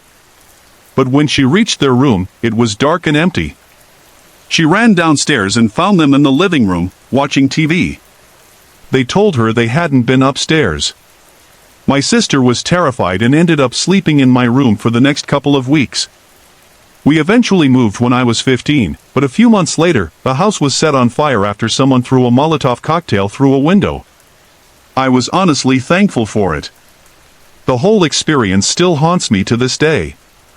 I've had nightmares about that house, and I often wonder what might have been going on there. I've wanted to research the house and the property for a long time, but I'm not sure how to go about it. Any tips on where to start would be greatly appreciated. Also, if anyone has theories on what could have been happening there, I'm open to hearing them. I still don't have answers, and it's something I can't shake. I'm still not sure whether I believe in ghosts, but I've had some strange experiences in my life, mostly involving dreams. The summer after I first moved out of my parents' house, I was dating a guy who lived with his mom in the countryside. We had a lot of parties there because his mom was often out of town, and there wasn't much else to do in a small town like Ellensburg, Washington, population 5,000, without the college students. One night, during a party in the basement, someone brought up my boyfriend's troublemaking ghost.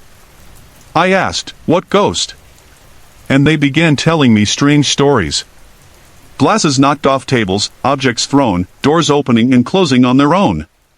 Keep in mind, there were no cats in the house, and the dogs were always kept outside. Someone mentioned that the ghost seemed to dislike girls, and a mutual friend shared a story about how she was hanging out in the basement with my boyfriend when she said aloud, "Your ghost is a real ghost." And just moments later, a book fell off a shelf and hit her in the head. I shrugged it off, thinking it was all just coincidence.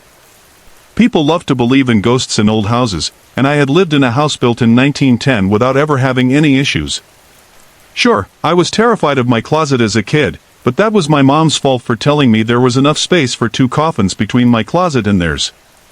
There were 2 rooms in my boyfriend's house that I never entered, his mom's room and the guest bedroom. The doors were always closed, and there was no real reason to go in either.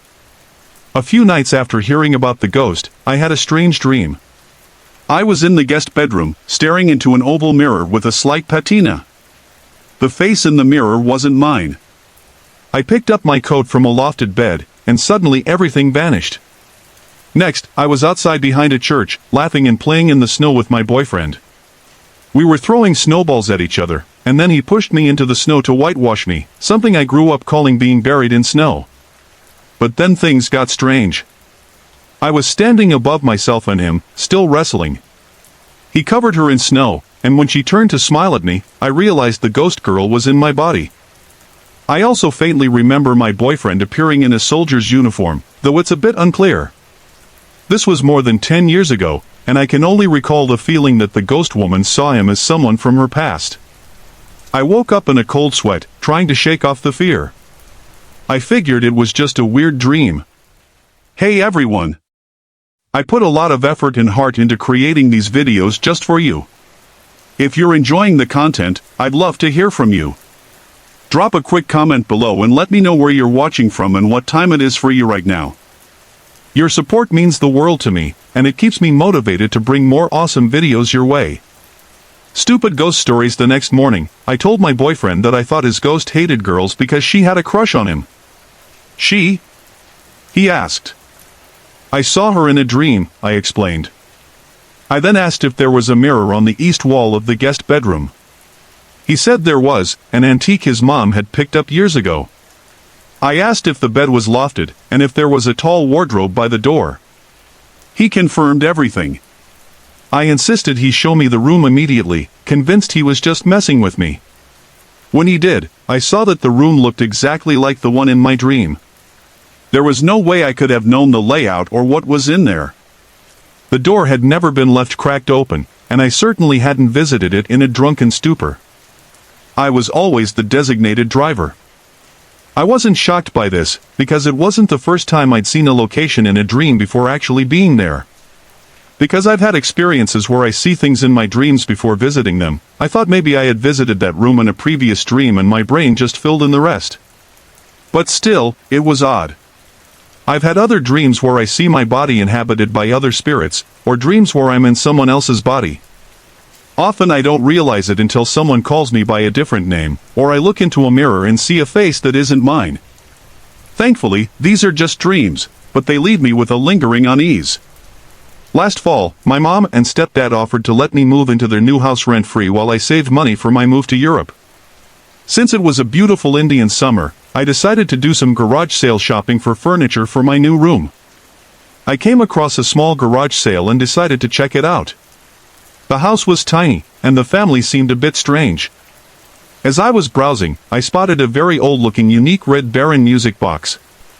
The owner told me that if I twisted the propeller, it played a broken melody. The music box was cartoonish looking, and the Red Baron pilot was kind of creepy. For some reason, I felt like I needed to have it. A week later, we moved in. I unpacked my things and came across the Red Baron music box. I set it on my nightstand next to my bed and went about my day. That night, I stayed up late listening to music and relaxing in my new room. I turned off the light and laid on my stomach, trying to fall asleep. Suddenly, I felt and heard someone breathe a cold breath down my neck. The creepiest part was that I actually heard the sound of a deep exhale, like a loud, ugh.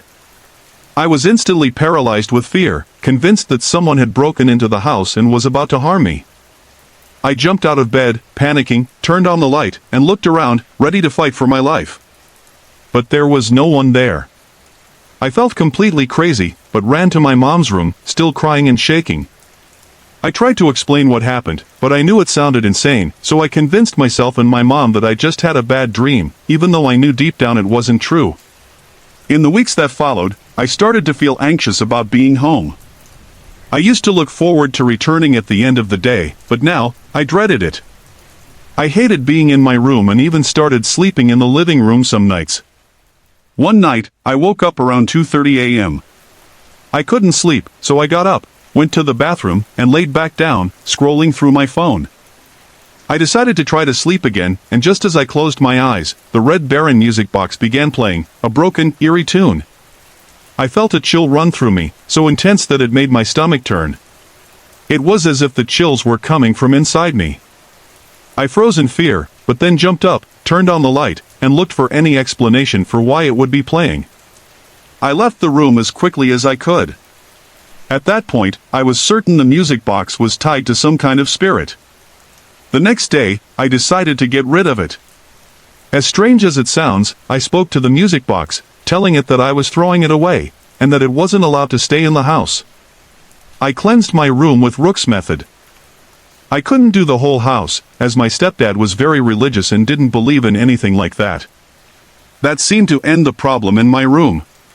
The heaviness lifted, and my room felt comfortable again.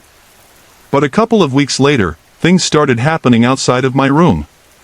My fiancé came to visit, and when he was home alone during the day, he heard strange noises, like the sliding door opening and banging sounds. At first, I thought it might be the washing machine or the refrigerator making those sounds. Then, my best friend came to visit, and even stranger things happened. Glasses started breaking in the middle of the night in the kitchen. We would get up to check, and it seemed like objects were being pushed off a shelf in the kitchen window, landing in the sink. Things only got weirder after that. One night, while I was on the phone with my fiancé, sitting in my room with the door open, something threw one of my earplugs at the door from the hallway. I heard the distinct sound of the earplug hitting the door, and I saw it happen. No one was home, and there's no way an earplug could have flown at the door like that. It felt like whatever was there couldn't enter my room, but was trying to get my attention from outside it. It was beyond creepy. The scariest experience came right before I left for Europe. My mom and I were sitting in the living room watching TV. It was a quiet scene in the movie when, out of nowhere, I heard someone yell, "Help!" It was clear as day, and it sounded like the person was in pain, gasping for breath. I immediately thought it was my stepdad in trouble. I panicked, grabbed my phone, and dialed 911 as I rushed to check on him. When we found him, he was fine and had no idea what we were talking about. We checked outside, but since we lived far out in the country and had no close neighbors, there was nothing. I was sure the voice came from inside the house, though. When I told my mom about it, she looked at me wide-eyed and said she heard the same thing. For the first time, I felt validated. She had experienced something, too. I'm not sure what that voice was or if it had anything to do with the Red Baron music box, but I did some research on the area. I found out that the road we lived on used to be a busy pioneer road, one of the main ways into Spokane. Before the house was built, there was an old homestead on the land, dating back to the early 1900s. They plowed it over when they built the new house, which didn't sit well with me. Since moving, I haven't experienced anything strange, even though I now live in a house built in the late 1800s. Last year, my friend S lived in her ex-husband C's pool cottage for a while. She was between apartments, and he had a large property with extra space, so he kindly offered her the cottage. The property included a main house with a swimming pool, and the cottage had been used by their grown children when they came home in the summers.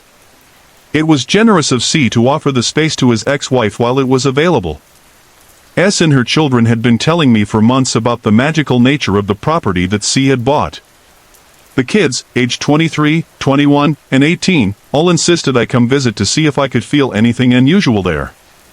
I'm known for being sensitive to spirits, so I was curious about their experiences. While S and her children didn't believe the land was haunted by a ghost, they were convinced it was inhabited by fairies or animal spirits. The middle daughter, for example, described seeing tiny lights flying out of a tree and into the bushes, with the sound of rustling leaves as the lights disappeared inside. We don't have fireflies in this state, by the way. She also experienced tapping on all the windows of the sunroom where she used to sleep, tapping that moved from one window to the next, completely surrounding the room. She claimed she could see an animal-like spirit responsible for the tapping, but couldn't describe it in much detail. This definitely piqued my interest, but I didn't want to get too involved with what they had seen. I just wanted to share what they had told me. The property is about 10 to 15 acres on a hill above our town in eastern Washington. It was originally purchased for apple crops, but the orchard was long gone. Large metal gates open to a long tree-lined driveway that leads up to the main house. Built in 1942, the house is a large, average 3-bedroom home with an in-ground pool. The backyard is stunning. There's a 2-level pond filled with water lilies and surrounded by moss-covered stones. Every kind of plant you can imagine from the area has been planted around the house. The original owners clearly spent a lot of money on landscaping. There's also an old greenhouse covered in vines, still scattered with garden tools and pots. C, the new owner, doesn't enjoy gardening, so he does his best to maintain the property, but it's a huge task. The landscape around the house is stunning, but hard to maintain. As you move further from the house, the landscaping becomes mind-boggling. Flower beds, islands of trees and shrubs, groves of aspen and birch trees fill the area. There's even a huge grape-growing area bordered by islands of fir trees. There are probably around 50 of these landscaped islands scattered throughout the land. It reminds me of the Winchester house, the continuous flower beds, always growing, like the owners were trying to keep something at bay. About 50 feet from the main house stands the pool cottage, a charming little 1-bedroom house with a back porch converted into a sunroom bedroom. My first visit to the property was brief. I couldn't stay long, but I wanted to at least get out of the car and explore a little. I was immediately drawn to a giant tree covered in ivy that stands over the cottage. This tree must be over 100 years old. Its shape is like a goblet, with branches that reach out and up around an open space in the area. The energy from the tree felt regal. I didn't sense anything negative, just that the tree seemed to be in charge of the property. I also got the distinct impression that no one was ever supposed to sit in the open space within the tree. I wasn't sure why, but it felt like a no-no. Later, I found out this was the tree where the glowing lights had been seen. A few weeks later, I returned to explore more during the day. The tree still gave off its royal vibrations, and while I was enchanted by the beauty of the place, I couldn't quite understand the energy I was picking up. There was no presence of a human ghost, just a charged, almost magical feeling in the plants and the area itself. I didn't know how to explain it. As I was leaving, saying goodbye to S, I saw something that caught my eye. A figure about 100 feet away from me was moving along the inside of the fence line. I first thought it was a dog, but as I watched, I realized it wasn't. The creature's body was long, about 4 feet in length, covered in shaggy black hair, and it ran on legs that were only about 6 inches tall. The closest comparison I could make was a large, deformed black corgi, but it was much bigger. It disappeared into the landscape, and although S didn't see it, she could tell from my reaction that I'd seen something. She simply said, "If you figure out what's going on here, let me know." I live in rural Washington, and this happened when I was about 15, roughly 5 years ago. My house sits at the end of a long driveway, about 10 to 30 feet before you reach the house. Normally there's a street lamp at the entrance to our driveway, one of the county lamps that lights up the road at night, but earlier this year, the lamp went out and fell apart, leaving the driveway in complete darkness. When the lamp is off, there's no light from the gate to the house, and it's pitch black. There's no other light source for miles, just darkness. My neighbors are far away, with only 3 houses on the street, and most of the time they're away, heading south for the winter. The nearest police station is 30 minutes away, and the area is rural and isolated. It's not a safe place to be walking around at night, but apparently someone thought it was. One night, I needed to grab something from the car. I hate the dark, so I never willingly go outside at night. But this time, I had no choice. I rushed out, opened the car, grabbed what I needed, and was heading back inside when I turned around, and saw a white man standing at the end of my driveway. The driveway is pretty far from where I park, about 6 or 7 car lengths away, so it wasn't like he was standing right up close to me, but I could see the shape of a man in the dark. He was white, glowing like a Christmas tree light, and standing perfectly still. There was no source of light out there, no animals that could make that shape. It was a solid, pale figure. At first, I thought it might have been the homeless man who had been following me earlier that week, but this figure wasn't moving. He was just standing there, staring at me. It didn't seem like someone out for a walk or just looking around. It felt different. I didn't know why he was there, but I wasn't sticking around to ask. I never broke eye contact with him, but I quickly backed away and ran inside. I shut the garage doors behind me and bolted for the front door. I was terrified. I ran inside and yelled to my mom, "Mom, there's a man in the driveway." She just looked at me and dismissed it, saying there was no one out there. She thought I was just nervous about the homeless guy who had followed me earlier that week, but I know what I saw. I never once lost sight of him. Later, when I looked outside again, he was gone. He had vanished without a trace. That night stuck with me, and I started to believe the white man I saw wasn't the same person as the homeless stalker. I began to think that whoever or whatever that was in my driveway had some strange ability to disappear. I've never forgotten that moment, and I don't think I ever will. A few weeks later, something even stranger happened. I was lying in bed, wide awake, when I felt my fingers start to move. It wasn't me doing it. My fingers just started moving on their own, inward and outward, like someone was pulling on them. I stared at them, confused, but after a while, I turned over to lie on my other side, and the movement stopped. Then came the part that really scared me. I sat up slightly in bed, and I glanced at my desk across the room. At first, I thought I was seeing things, a trick of the light. But when I looked again, the figure didn't change. It was a silhouette of a man, standing by my desk, leaning against it. The figure was tall, vivid, and solid. I didn't want to move, because I thought if I did, he would notice me and move too. But the fear took over, and I quickly sat up and turned on the light. When I looked back, there was no one there. Just an empty room. I went into the living room to calm down, turning off the light in my room before my sister could notice. I felt the need to sleep somewhere else, so I ended up on the couch, even though I was exhausted. But after a while, I realized I couldn't leave my sister in the room alone. If something was really there, I didn't want her to be by herself. So I went back to my room, slept with the lights off, and told myself it was all just my imagination. For the next few weeks, I kept turning off the lights in my room and looking at my desk, trying to convince myself it was just a weird stack of papers I hadn't noticed. But no matter how I looked at it, the desk still seemed like the same desk in the dark. So there you have it. My second encounter with the white man. He stood still and stared at me, and I have no explanation for it. Hey everyone! I put a lot of effort and heart into creating these videos just for you. If you're enjoying the content, I'd love to hear from you. Drop a quick comment below and let me know where you're watching from and what time it is for you right now. Your support means the world to me, and it keeps me motivated to bring more awesome videos your way.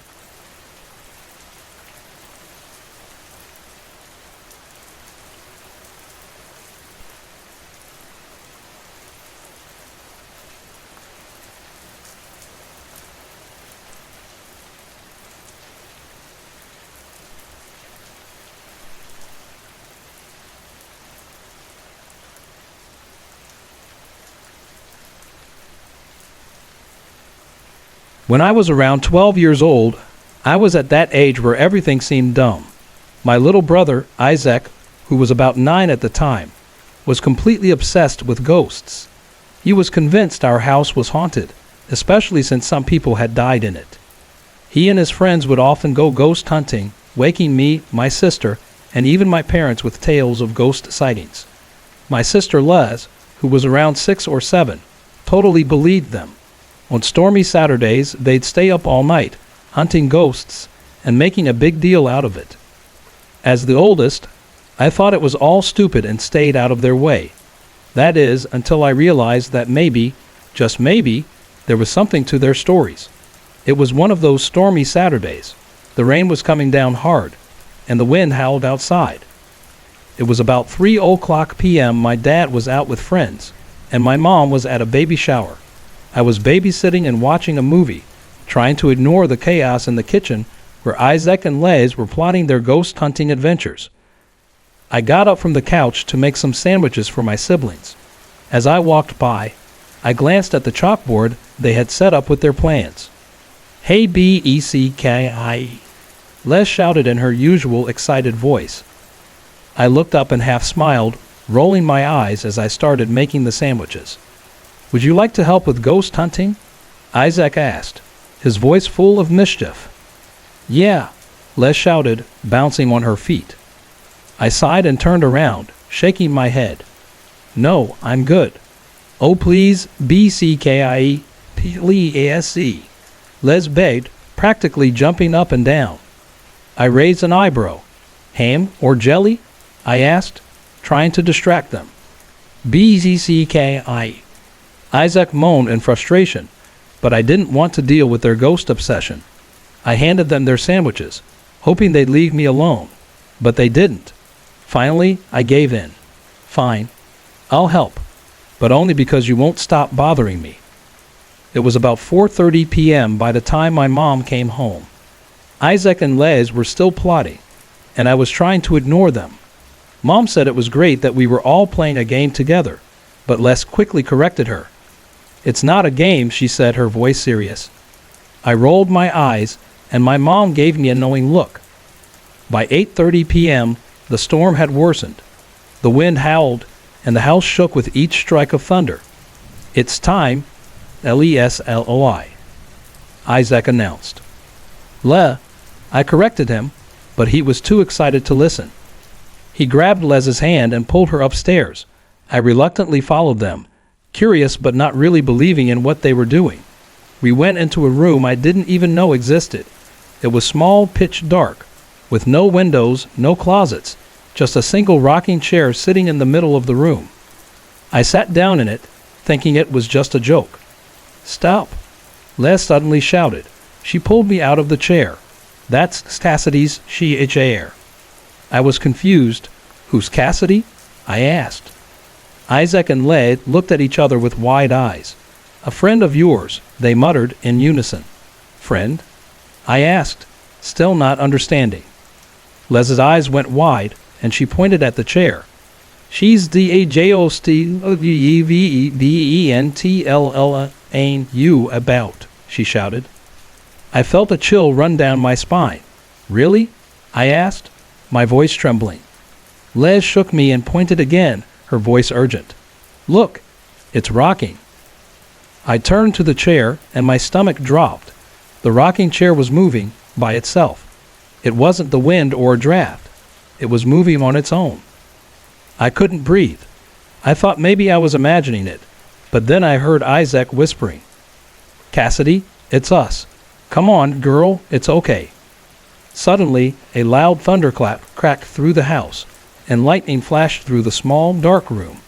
That's when we saw her, a white figure, sitting in the rocking chair, slowly rocking back and forth. She looked like a girl, maybe 15 or 17, wearing a long, white dress. In her hands, she held a basket full of dead flowers, their petals wilted and crumbling, just like her skin, pale, lifeless, and decayed. I couldn't move. I felt frozen, my body shaking uncontrollably. The figure didn't look at us. It just kept rocking in that chair, the soft creak of the wood the only sound in the room. Then, just as quickly as she appeared, she vanished. I blinked, and she was gone, leaving the room feeling colder than before. I don't go upstairs with Isaac and Lev anymore. I don't even go near that room. But to this day, I swear I can still hear the rocking chair creak in the quiet of the house. A week ago, I was cleaning up in the living room when I found something strange in my money vase. A dead flower. Just one, lying in the bottom. It wasn't there before. I don't know if Cassidy is still here, or if she ever really left. But sometimes, when the storm is bad and the house is quiet, I hear the soft squeak of the rocking chair in the dark, and I can't shake the feeling that she's still watching. I was staying at my grandparents' house, along with my aunt and her 2 kids. My aunt was scheduled to go to the hospital the next day, and she had to take a large amount of laxatives to empty her bowels. So my cousin and I were staying with her kids to help out since my nan and pop were away. The house was small, with 3 rooms, all located close to each other. My cousin Stephen was going to sleep in his own room, further from mine, as I was sleeping in my cousin Kate's room. Kate was supposed to sleep in my nan and pop's room with my other cousin, Rachel. My aunt planned to sleep on the couch because she didn't want to wake anyone up with her constant trips to the bathroom. Everyone was getting ready for bed. I was lying on Kate's bed, waiting for my aunt to turn out the light for me, as I was only about 11 years old. As I lay there, eyes closed, I felt something pawing at my legs, like a cat or a dog nudging me. I didn't think much of it, as they had several pets. I opened my eyes, expecting to see one of the animals, but there was nothing there. Yet, I still felt the sensation, like something was pressing against my legs. A moment later, my aunt came to the door and handed me their new kitten to sleep with. She turned out the light and left, and I settled in, still feeling a bit uneasy. As I petted the kitten, I noticed it was staring intently at the wall behind my head. Suddenly, the kitten freaked out and bolted out of the room, running out the door, which was still open. I looked up, and a cold chill washed over me, though it had been warm just moments before. The bed was near a window, and I could hear everything outside. I tried to settle back into sleep when I heard 2 men talking just outside the window. At first, I thought they were walking past the fence, but their voices sounded too formal, like strangers speaking in a language that didn't belong in our town. I quickly looked outside, but there was no one there. I could still hear their voices, though, like they were right beside me. Feeling uneasy, I tried to calm myself and lay back down. Suddenly, my cousin Kate startled me, appearing as a shadowy figure in the dark hall. I screamed, believing someone was there, and rushed to chase her back into her room, slamming the door behind her.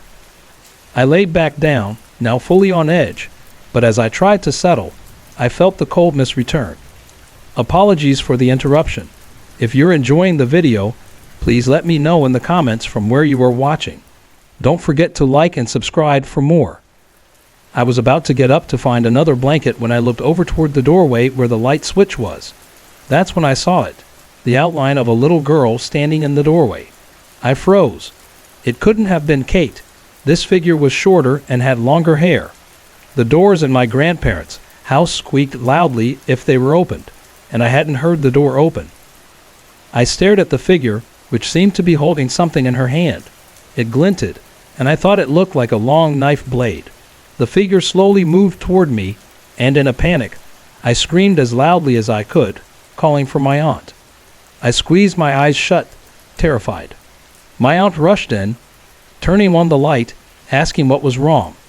I couldn't speak, just jumped out of bed and ran straight to where Kate was sleeping. She was sound asleep, completely unaware of what had just happened. Shaky and too scared to stay in the room, I followed my aunt into the kitchen. She stepped outside for a smoke, and I was left alone in the kitchen. That's when I noticed her dog sitting by my feet, so I bent down to pet it.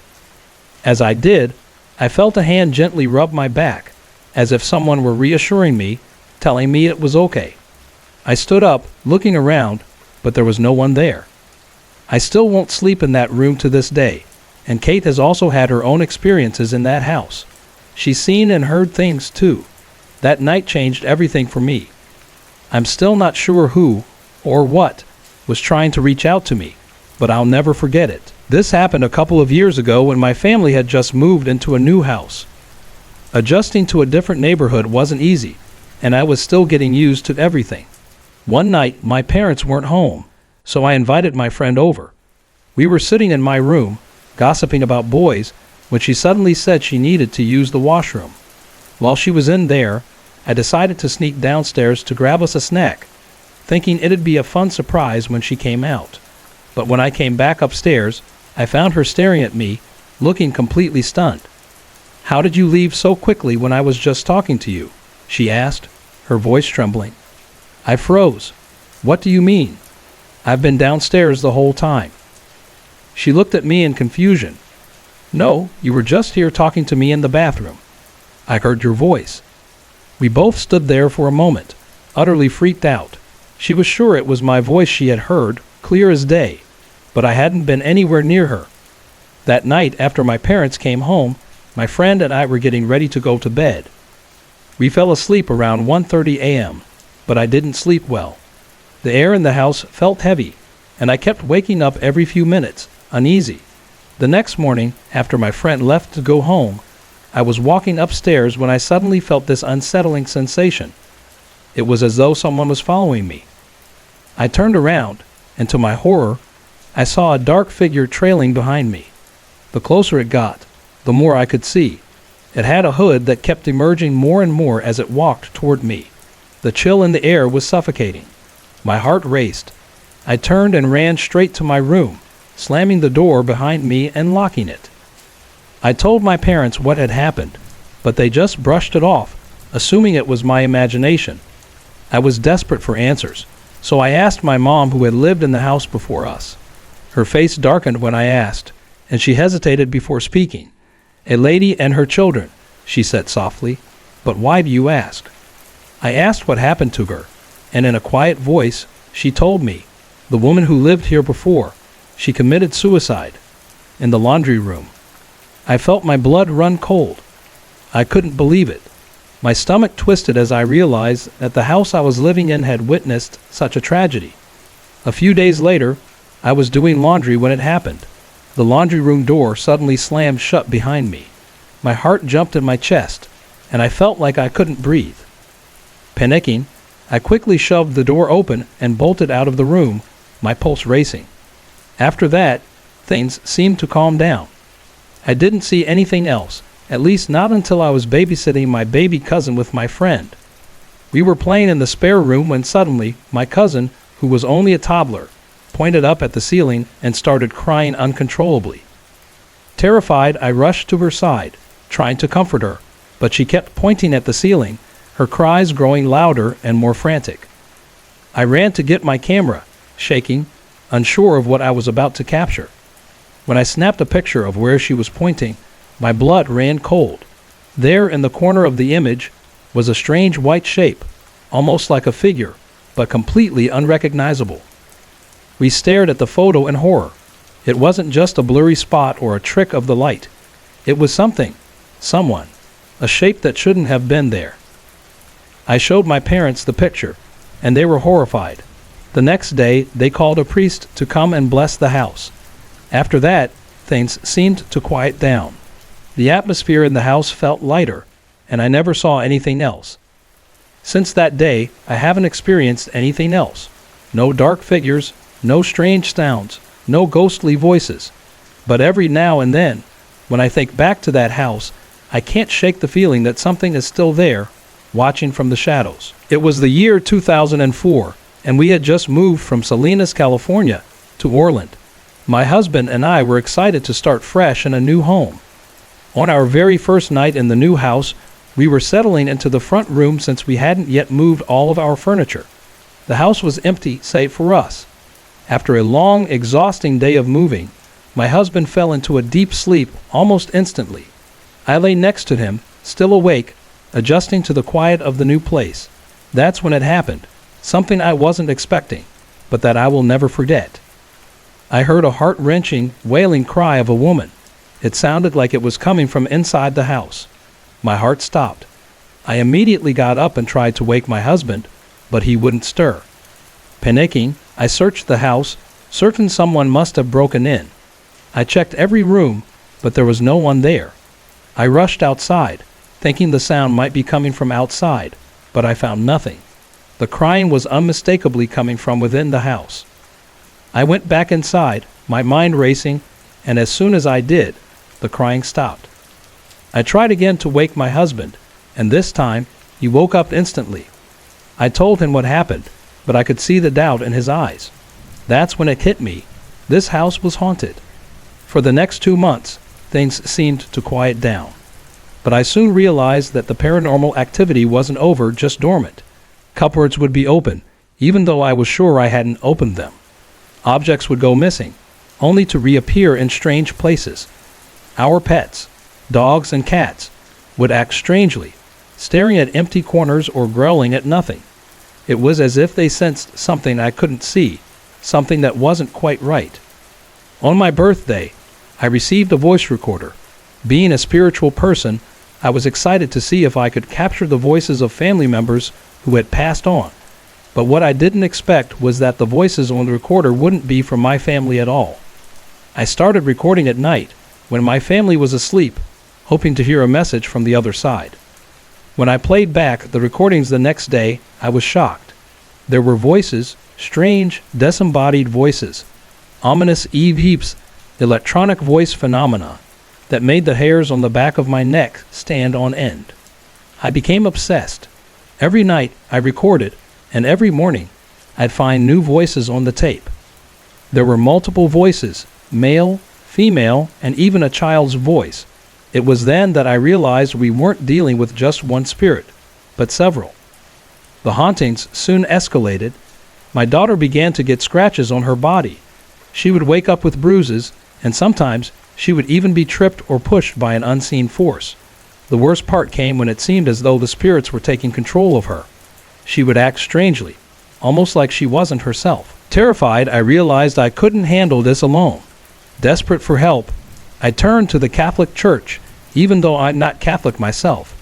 I had the house blessed by a priest, hoping it would put an end to the torment. At first, it seemed like things might calm down. But soon after the blessing, the activity intensified. The hauntings shifted from seemingly benign to malevolent. The spirits grew bolder, more aggressive. The attacks became more frequent, and I became more confrontational with them.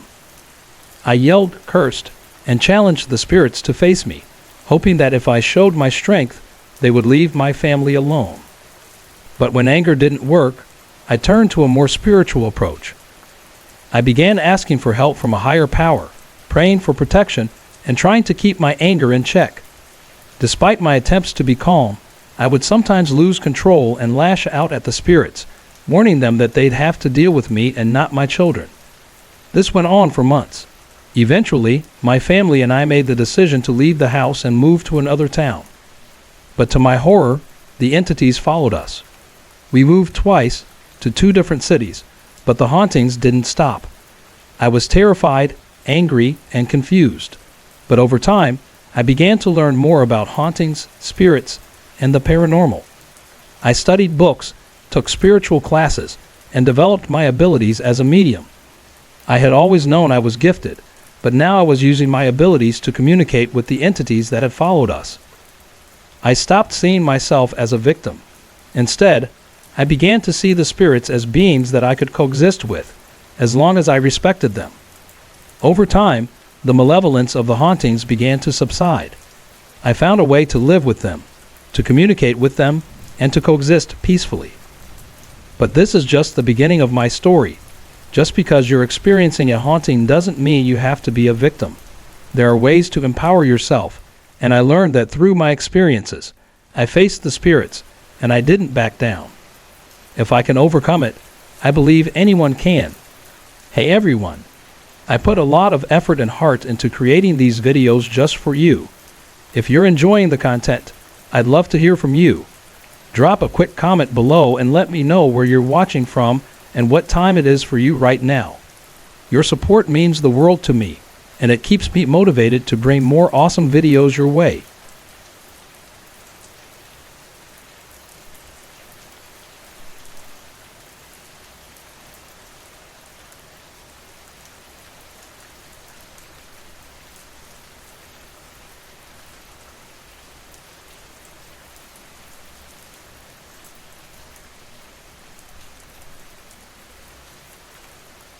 I live in Northeast Ohio, and what happened to me last Saturday night still has me uneasy.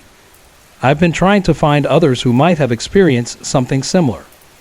What I witnessed that night involved strange flashes of light, flickers of blue and yellow that reminded me of something like a plasma ball or static lightning. These lights appeared in varying brightness, shapes, and locations, often moving across the room, coming from the vacant apartment across from mine. The apartment is not more than 50 feet from my patio door, and there are no blinds or curtains, just clear visibility into the living room and the 2 bedrooms. The apartment has been empty for about 2 weeks, but I had never seen anything like this before. The events that unfolded that night left me terrified, and I'm still unsure of what I saw. At the time, I was sitting in my wheelchair, with the sliding glass door open, watching the night. It had been a pretty calm evening, except for a mole causing havoc in my flower bed. Yep, a mole. It runs around late at night, and it's become a bit of an obsession for me to catch it. But that Saturday night, a little after 11:30 p.m., I noticed something strange. A yellow light, about the size of a beach ball, appeared just inside the vacant apartment, in the right corner near the patio door. It only lasted a few seconds. I thought, how strange. The apartment is empty. There's nothing there that could cause that kind of light. At first, I thought someone had broken in and was using a flashlight, but this light didn't look like any flashlight. It was spherical and seemed to have a form of its own. Less than a minute later, I saw another light, this time a dim bluish glow, low to the ground, near the back bedroom door. It was just outside the bedroom window, and the light appeared faint but unmistakable. There was no logical explanation for this. Then, another flash, a bright yellowish light, appeared in the living room. It was narrow and vertical, maybe 3 or 4 feet long, just a few feet above the floor. Right after that, a smaller, dimmer light appeared a few feet to the right of the first one. It was round and quick, flashing for just a second. At that point, I had no idea what I was looking at. I immediately shut the patio door and went back to my recliner, trying to process what I had seen. Should I call the cops? What would I even say? Hey, there are lights flashing in the empty apartment across from me. They'd probably think I was crazy. Or maybe I could call the maintenance guy to check for any electrical issues, like a faulty fuse box causing sparks. But none of those explanations seemed to fit. After a few minutes, I decided to go back and have another look. I opened the patio door again and sat there, wondering if the strange lights would return. And they did. Over the next 10 to 15 minutes, I saw about 6 flashes, each lasting only a second or two. The lights varied in size and location, and I couldn't figure out what was happening. I considered that it might all just be my imagination, but the more I thought about it, the less it seemed likely. There was either someone hiding in the hallway of that apartment with some kind of light trickery, or this place was haunted. Neither option seemed very reasonable. I sat there, chilled by the thought, and tried to ignore the growing unease. As I sat there watching the flashing lights, I couldn't help but feel increasingly uneasy. At first, I was thinking that maybe the lights were just an odd electrical glitch, or perhaps someone was hiding in the apartment with a flashlight or strobe light. But the longer I watched, the more it seemed like something, or someone, was trying to get my attention. It almost felt as though this figure, M, was responding to my thoughts. The thought of this terrified me, but I decided to test it. I started thinking to myself over and over, if this is you, M, and you can hear my thoughts, show me. Light up the whole room with one big flash of light. I've seen flashes here and there, but they'd always been isolated. Can you light up the entire room? I repeated these thoughts in my mind for a few minutes, waiting, but nothing happened at first. Then, the intercom lights flickered dimly, just a brief flash of yellow. It wasn't much, but I thought, maybe she's too tired, or maybe she doesn't have enough energy to do more than that. Of course, I had no way of knowing. This whole experience was just a wild guess. I decided to take a step back. I shut the patio door and closed the blinds, then retreated to my recliner, trying to calm my thoughts. Like most guys late at night, I ended up dozing off in front of the TV. I have no idea how long I slept, but when I woke up, it was just a few minutes before 3 a.m., and I figured it was time to call it a night. I gathered my things, including my cell phone, and headed for my wheelchair. But before I went to bed, I couldn't resist one last look at the vacant apartment. By now, I figured if someone had been messing around in there, they would have left by now. And I didn't see any fire trucks, so the place wasn't burning down from some electrical malfunction. I opened the blinds again and sat there for a few minutes. I asked, almost jokingly, if M was still around. Seconds passed, and then the intercom lights dimly flashed again. It wasn't much, but it was enough to make me feel uneasy. I was really tired by this point, and I told myself I needed to get some sleep. But just then, a flash of light, coming from the kitchen or the hallway of the apartment, lit up the entire living room for a fraction of a second. I was stunned. Was this the answer I was looking for? I had no idea, but it was enough to make me feel like I had to leave it at that. I shut the door, locked it, and went to bed, though I didn't sleep a wink that night. The next night, Sunday, nothing happened, and I began to question everything I'd seen the night before. Was I imagining it all, or was it something else? I called the rental office on Monday morning and reported what I had seen. I mentioned the flashing lights and the possible electrical sparking in the vacant apartment. The property manager and the maintenance guy came to check the place that afternoon. Afterward, they walked over to me and told me they hadn't found anything wrong with the apartment. They had even gone so far as to close the vertical blinds on the patio door while they were inside. As we talked, I mentioned the bluish light I'd seen near the bedroom door and the flashes I'd observed in the living room. That's when I learned something strange. The mother and young son who had lived there before had complained about seeing a blue light close to the floor in the hallway, followed by crackling sounds. They also reported yellow lights flashing around the kitchen and living room. The woman had spoken to the maintenance guy several times about these occurrences, but nothing was ever found wrong in the apartment. According to him, she had become so afraid that she and her son would sit on the sofa with all the lights on, terrified of what might happen. This revelation gave me pause. I started thinking back to when they lived there. I remembered that despite having blinds on the windows, they always kept the TVs on all night in each of the bedrooms. Some nights, every light in the apartment would stay on, and the boy was never allowed to play outside with the other kids. They kept to themselves, never speaking to anyone. The property manager, who was relatively new to the complex, seemed to come to the same conclusion I had. Between the reports from the woman and her son and what I had seen, it seemed clear to him that the apartment might be haunted. The maintenance guy didn't believe in that sort of thing, but he had to admit that there were two independent reports now, both describing the same strange lights and sounds. The manager asked me to keep an eye out for anything else, even joking about how it would be great if I could record it next time. I told him I'd be glad to, but only if they opened the blinds again. He promised to have them opened the next day. It became painfully obvious to me that there were two possibilities. Either the maintenance guy was lying about what the woman had told him, and he had been the one using some trickery in the apartment that night, or it was really M haunting the place. I suppose I should tell you more about M. She had lived in that apartment for several years before, and I knew her, though we weren't close. We chat now and then when we saw each other outside, but that was about it. She was a quiet woman in her early 40s. Last year, she fell from a ladder or down some steps and broke her ankle. 2 days later, she collapsed in the hallway of her apartment and died there. Her body wasn't found for 6 days. She was only 42 years old, and it was later determined that she died from a blood clot or internal bleeding caused by the fall. The blinds in that apartment weren't opened again until Thursday afternoon. I haven't looked in that direction all week. Honestly, I'm afraid it's her, trying to get my attention. I feel like she's confused about what happened and hasn't moved on. The thought that she might be hearing my thoughts. That's the most unsettling part. I'm not sure what to do next. I'm not sure I want to find out. I worked late, often not getting home until after 10 at night. On one particular evening, I had been out shopping after work and found the perfect gift for my neighbor Patty.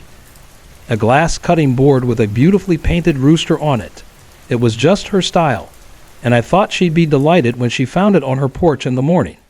We lived in Orangevale, California, a quiet country town just outside Sacramento. There were no porch lights between my home and hers, and I always feared walking to her place alone, especially in the dark. It wasn't unusual for me to worry about bumping into a drunk or twisting my ankle in a pothole. Though the country felt much safer than the city, there was still an undeniable sense of peace that came with it.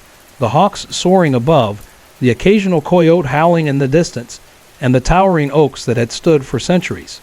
Sometimes I would wonder what this land was like when it belonged to the Native Americans, before the Spanish settlers and the United States came.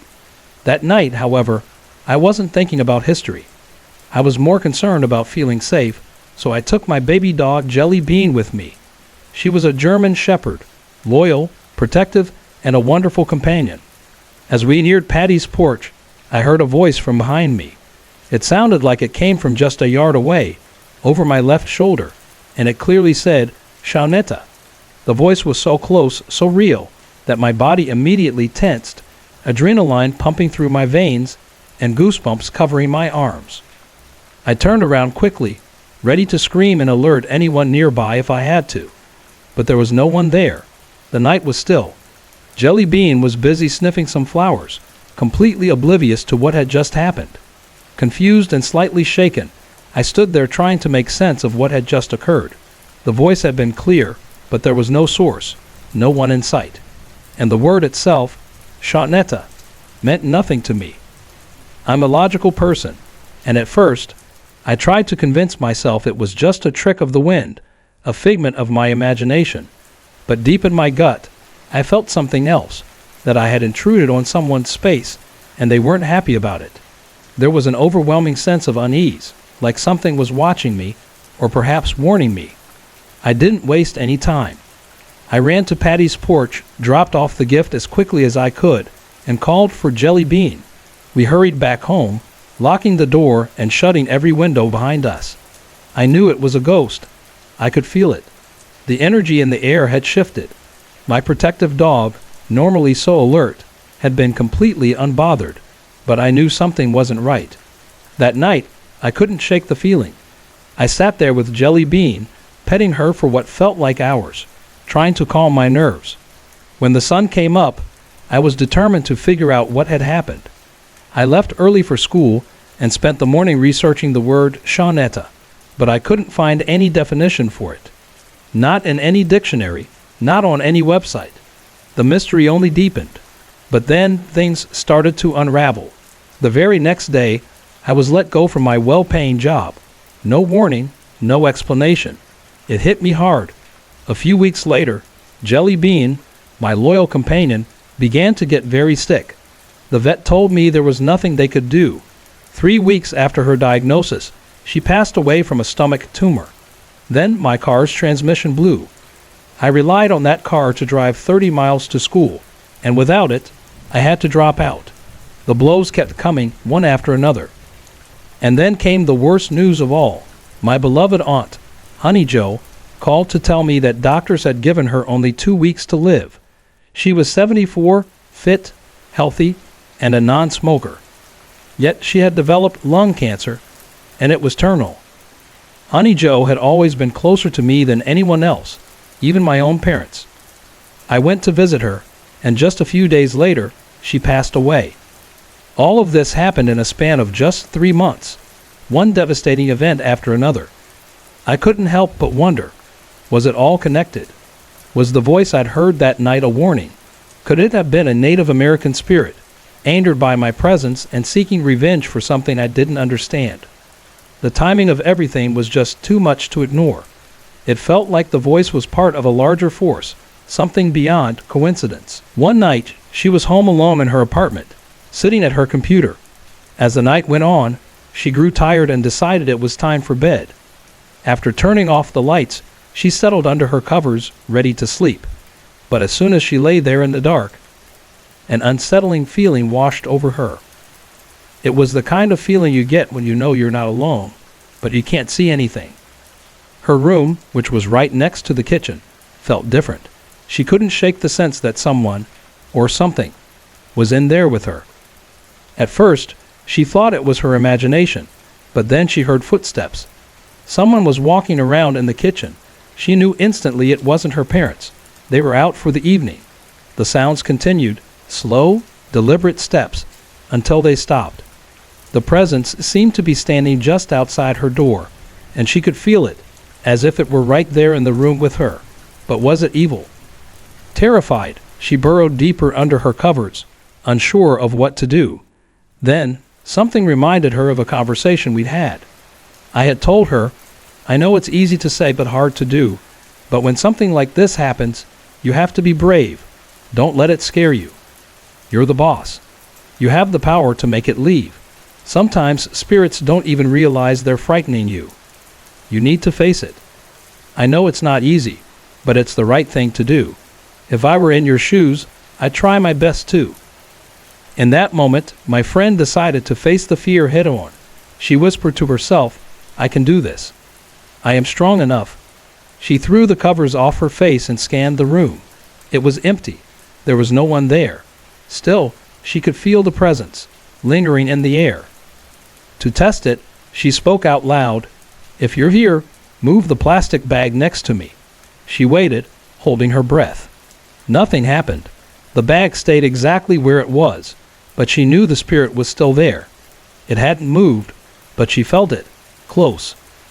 In a moment of fear and frustration, she gathered all her courage and rushed out of her room to her parents' bedroom, heart pounding in her chest. The next morning, she told her mom about the strange encounter, explaining how she had felt the presence and how it hadn't left her alone. Concerned, her parents decided to investigate.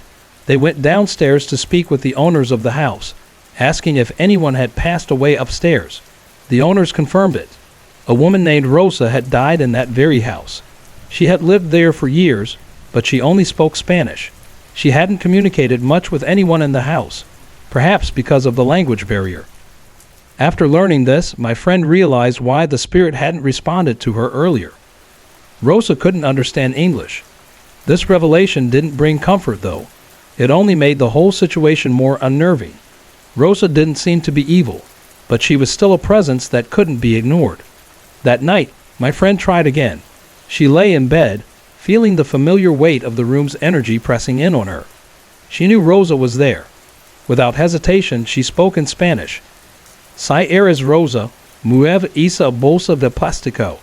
If you're Rosa, move that plastic bag. To her amazement, the plastic bag moved. Just like that, obediently, as though responding to her command. My friend froze. She had never experienced anything like this before, and the fear that gripped her was unlike anything she'd ever felt. "Why are you here?" she asked, her voice trembling. "You've passed away. Please leave me alone. You don't belong here." For the first time, the room seemed to still. Rosa didn't respond, but the air felt different, lighter, less oppressive. My friend didn't know if it was her words or the spirit's own understanding, but she had spoken her truth, and it seemed to have made a difference. That very night, her room was blessed, and after that, Rosa never bothered them again.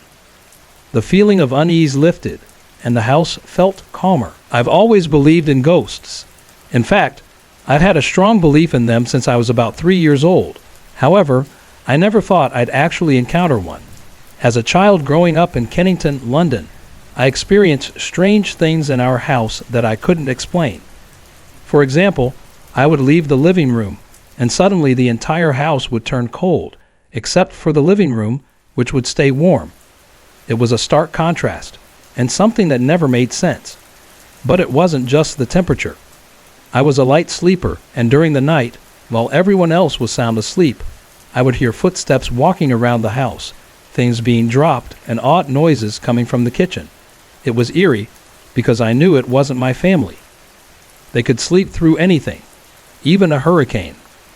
When I was around 11, we moved to a bigger house on the outskirts of London, in Essex. The house was big, and we got it for a great price.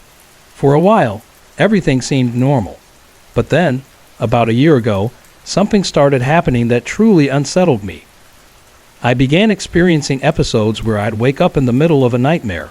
only to find myself unable to move or breathe. It was as if something was holding me down.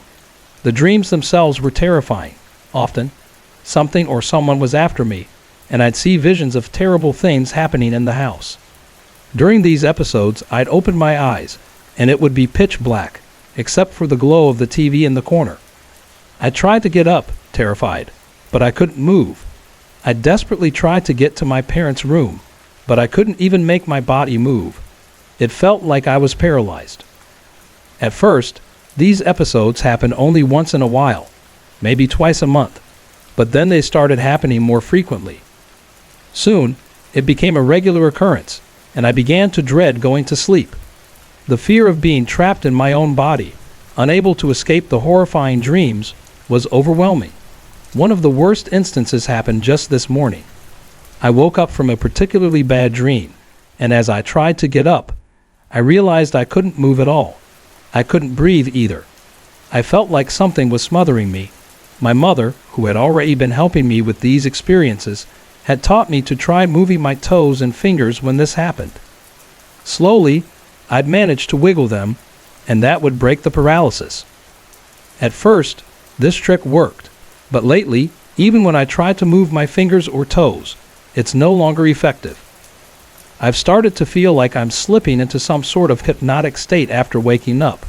It's like I'm not quite asleep, but not fully awake either, and once again, I can't move.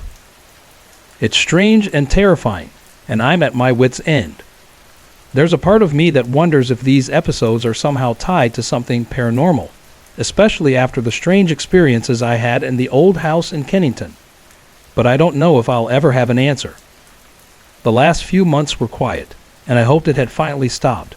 But this morning, it happened again. I don't know what to do anymore. Hey everyone, I put a lot of effort and heart into creating these videos just for you. If you're enjoying the content, I'd love to hear from you. Drop a quick comment below and let me know where you're watching from and what time it is for you right now. Your support means the world to me, and it keeps me motivated to bring more awesome videos your way.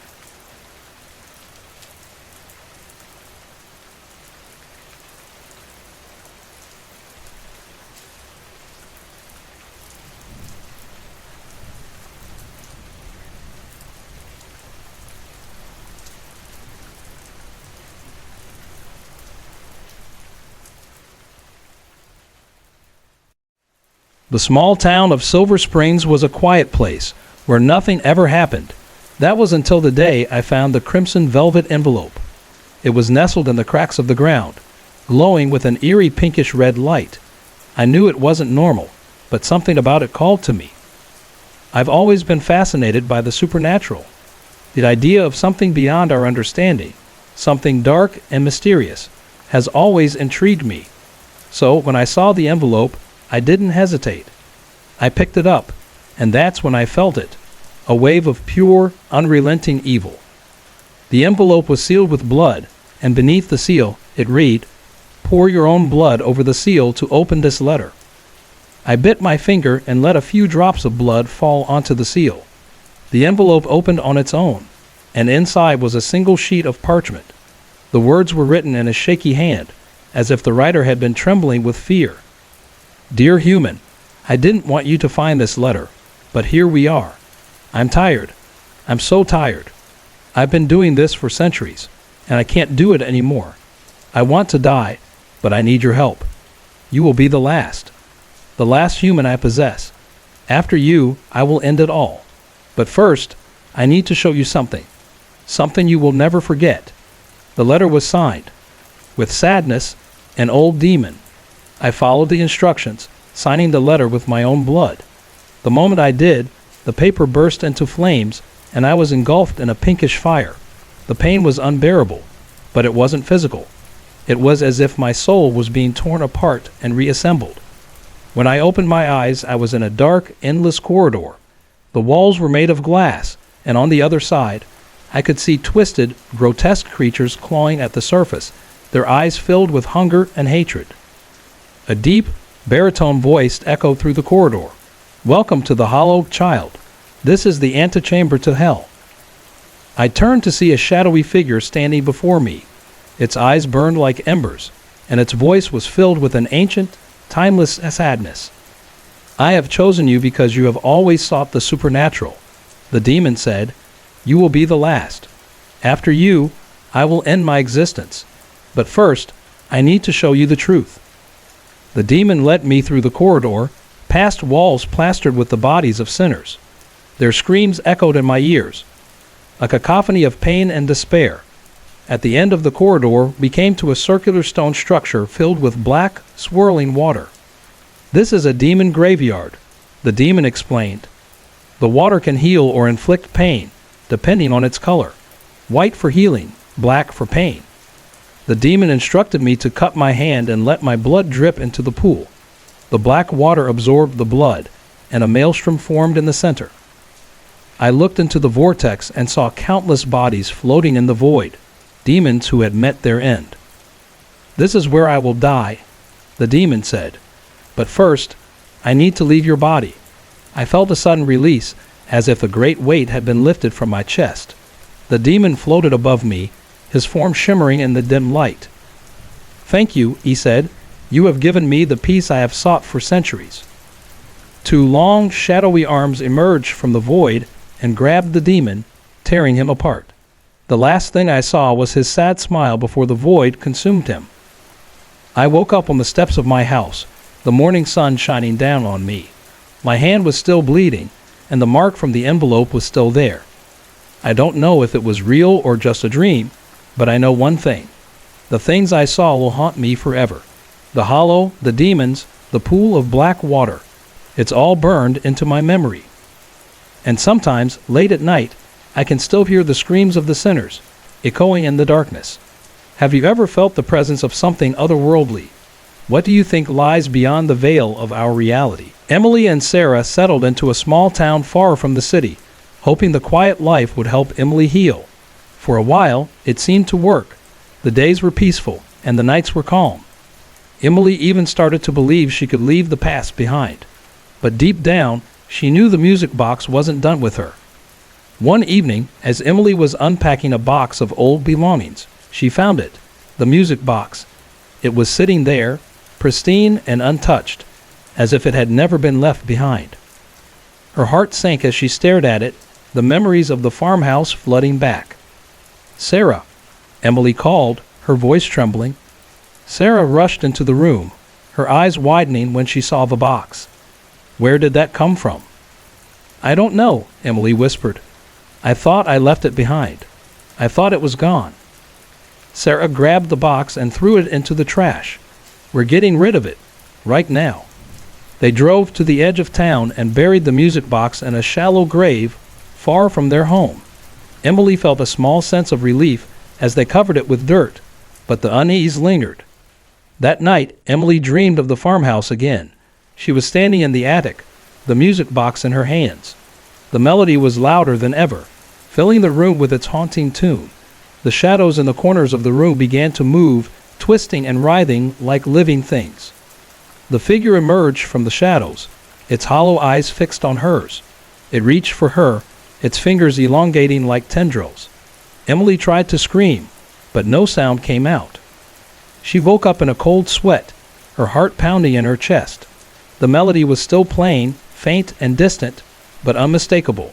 She grabbed her phone and dialed Sarah's number. But the call went straight to voicemail. "Sarah, it's Emily. I need your help. Something's wrong.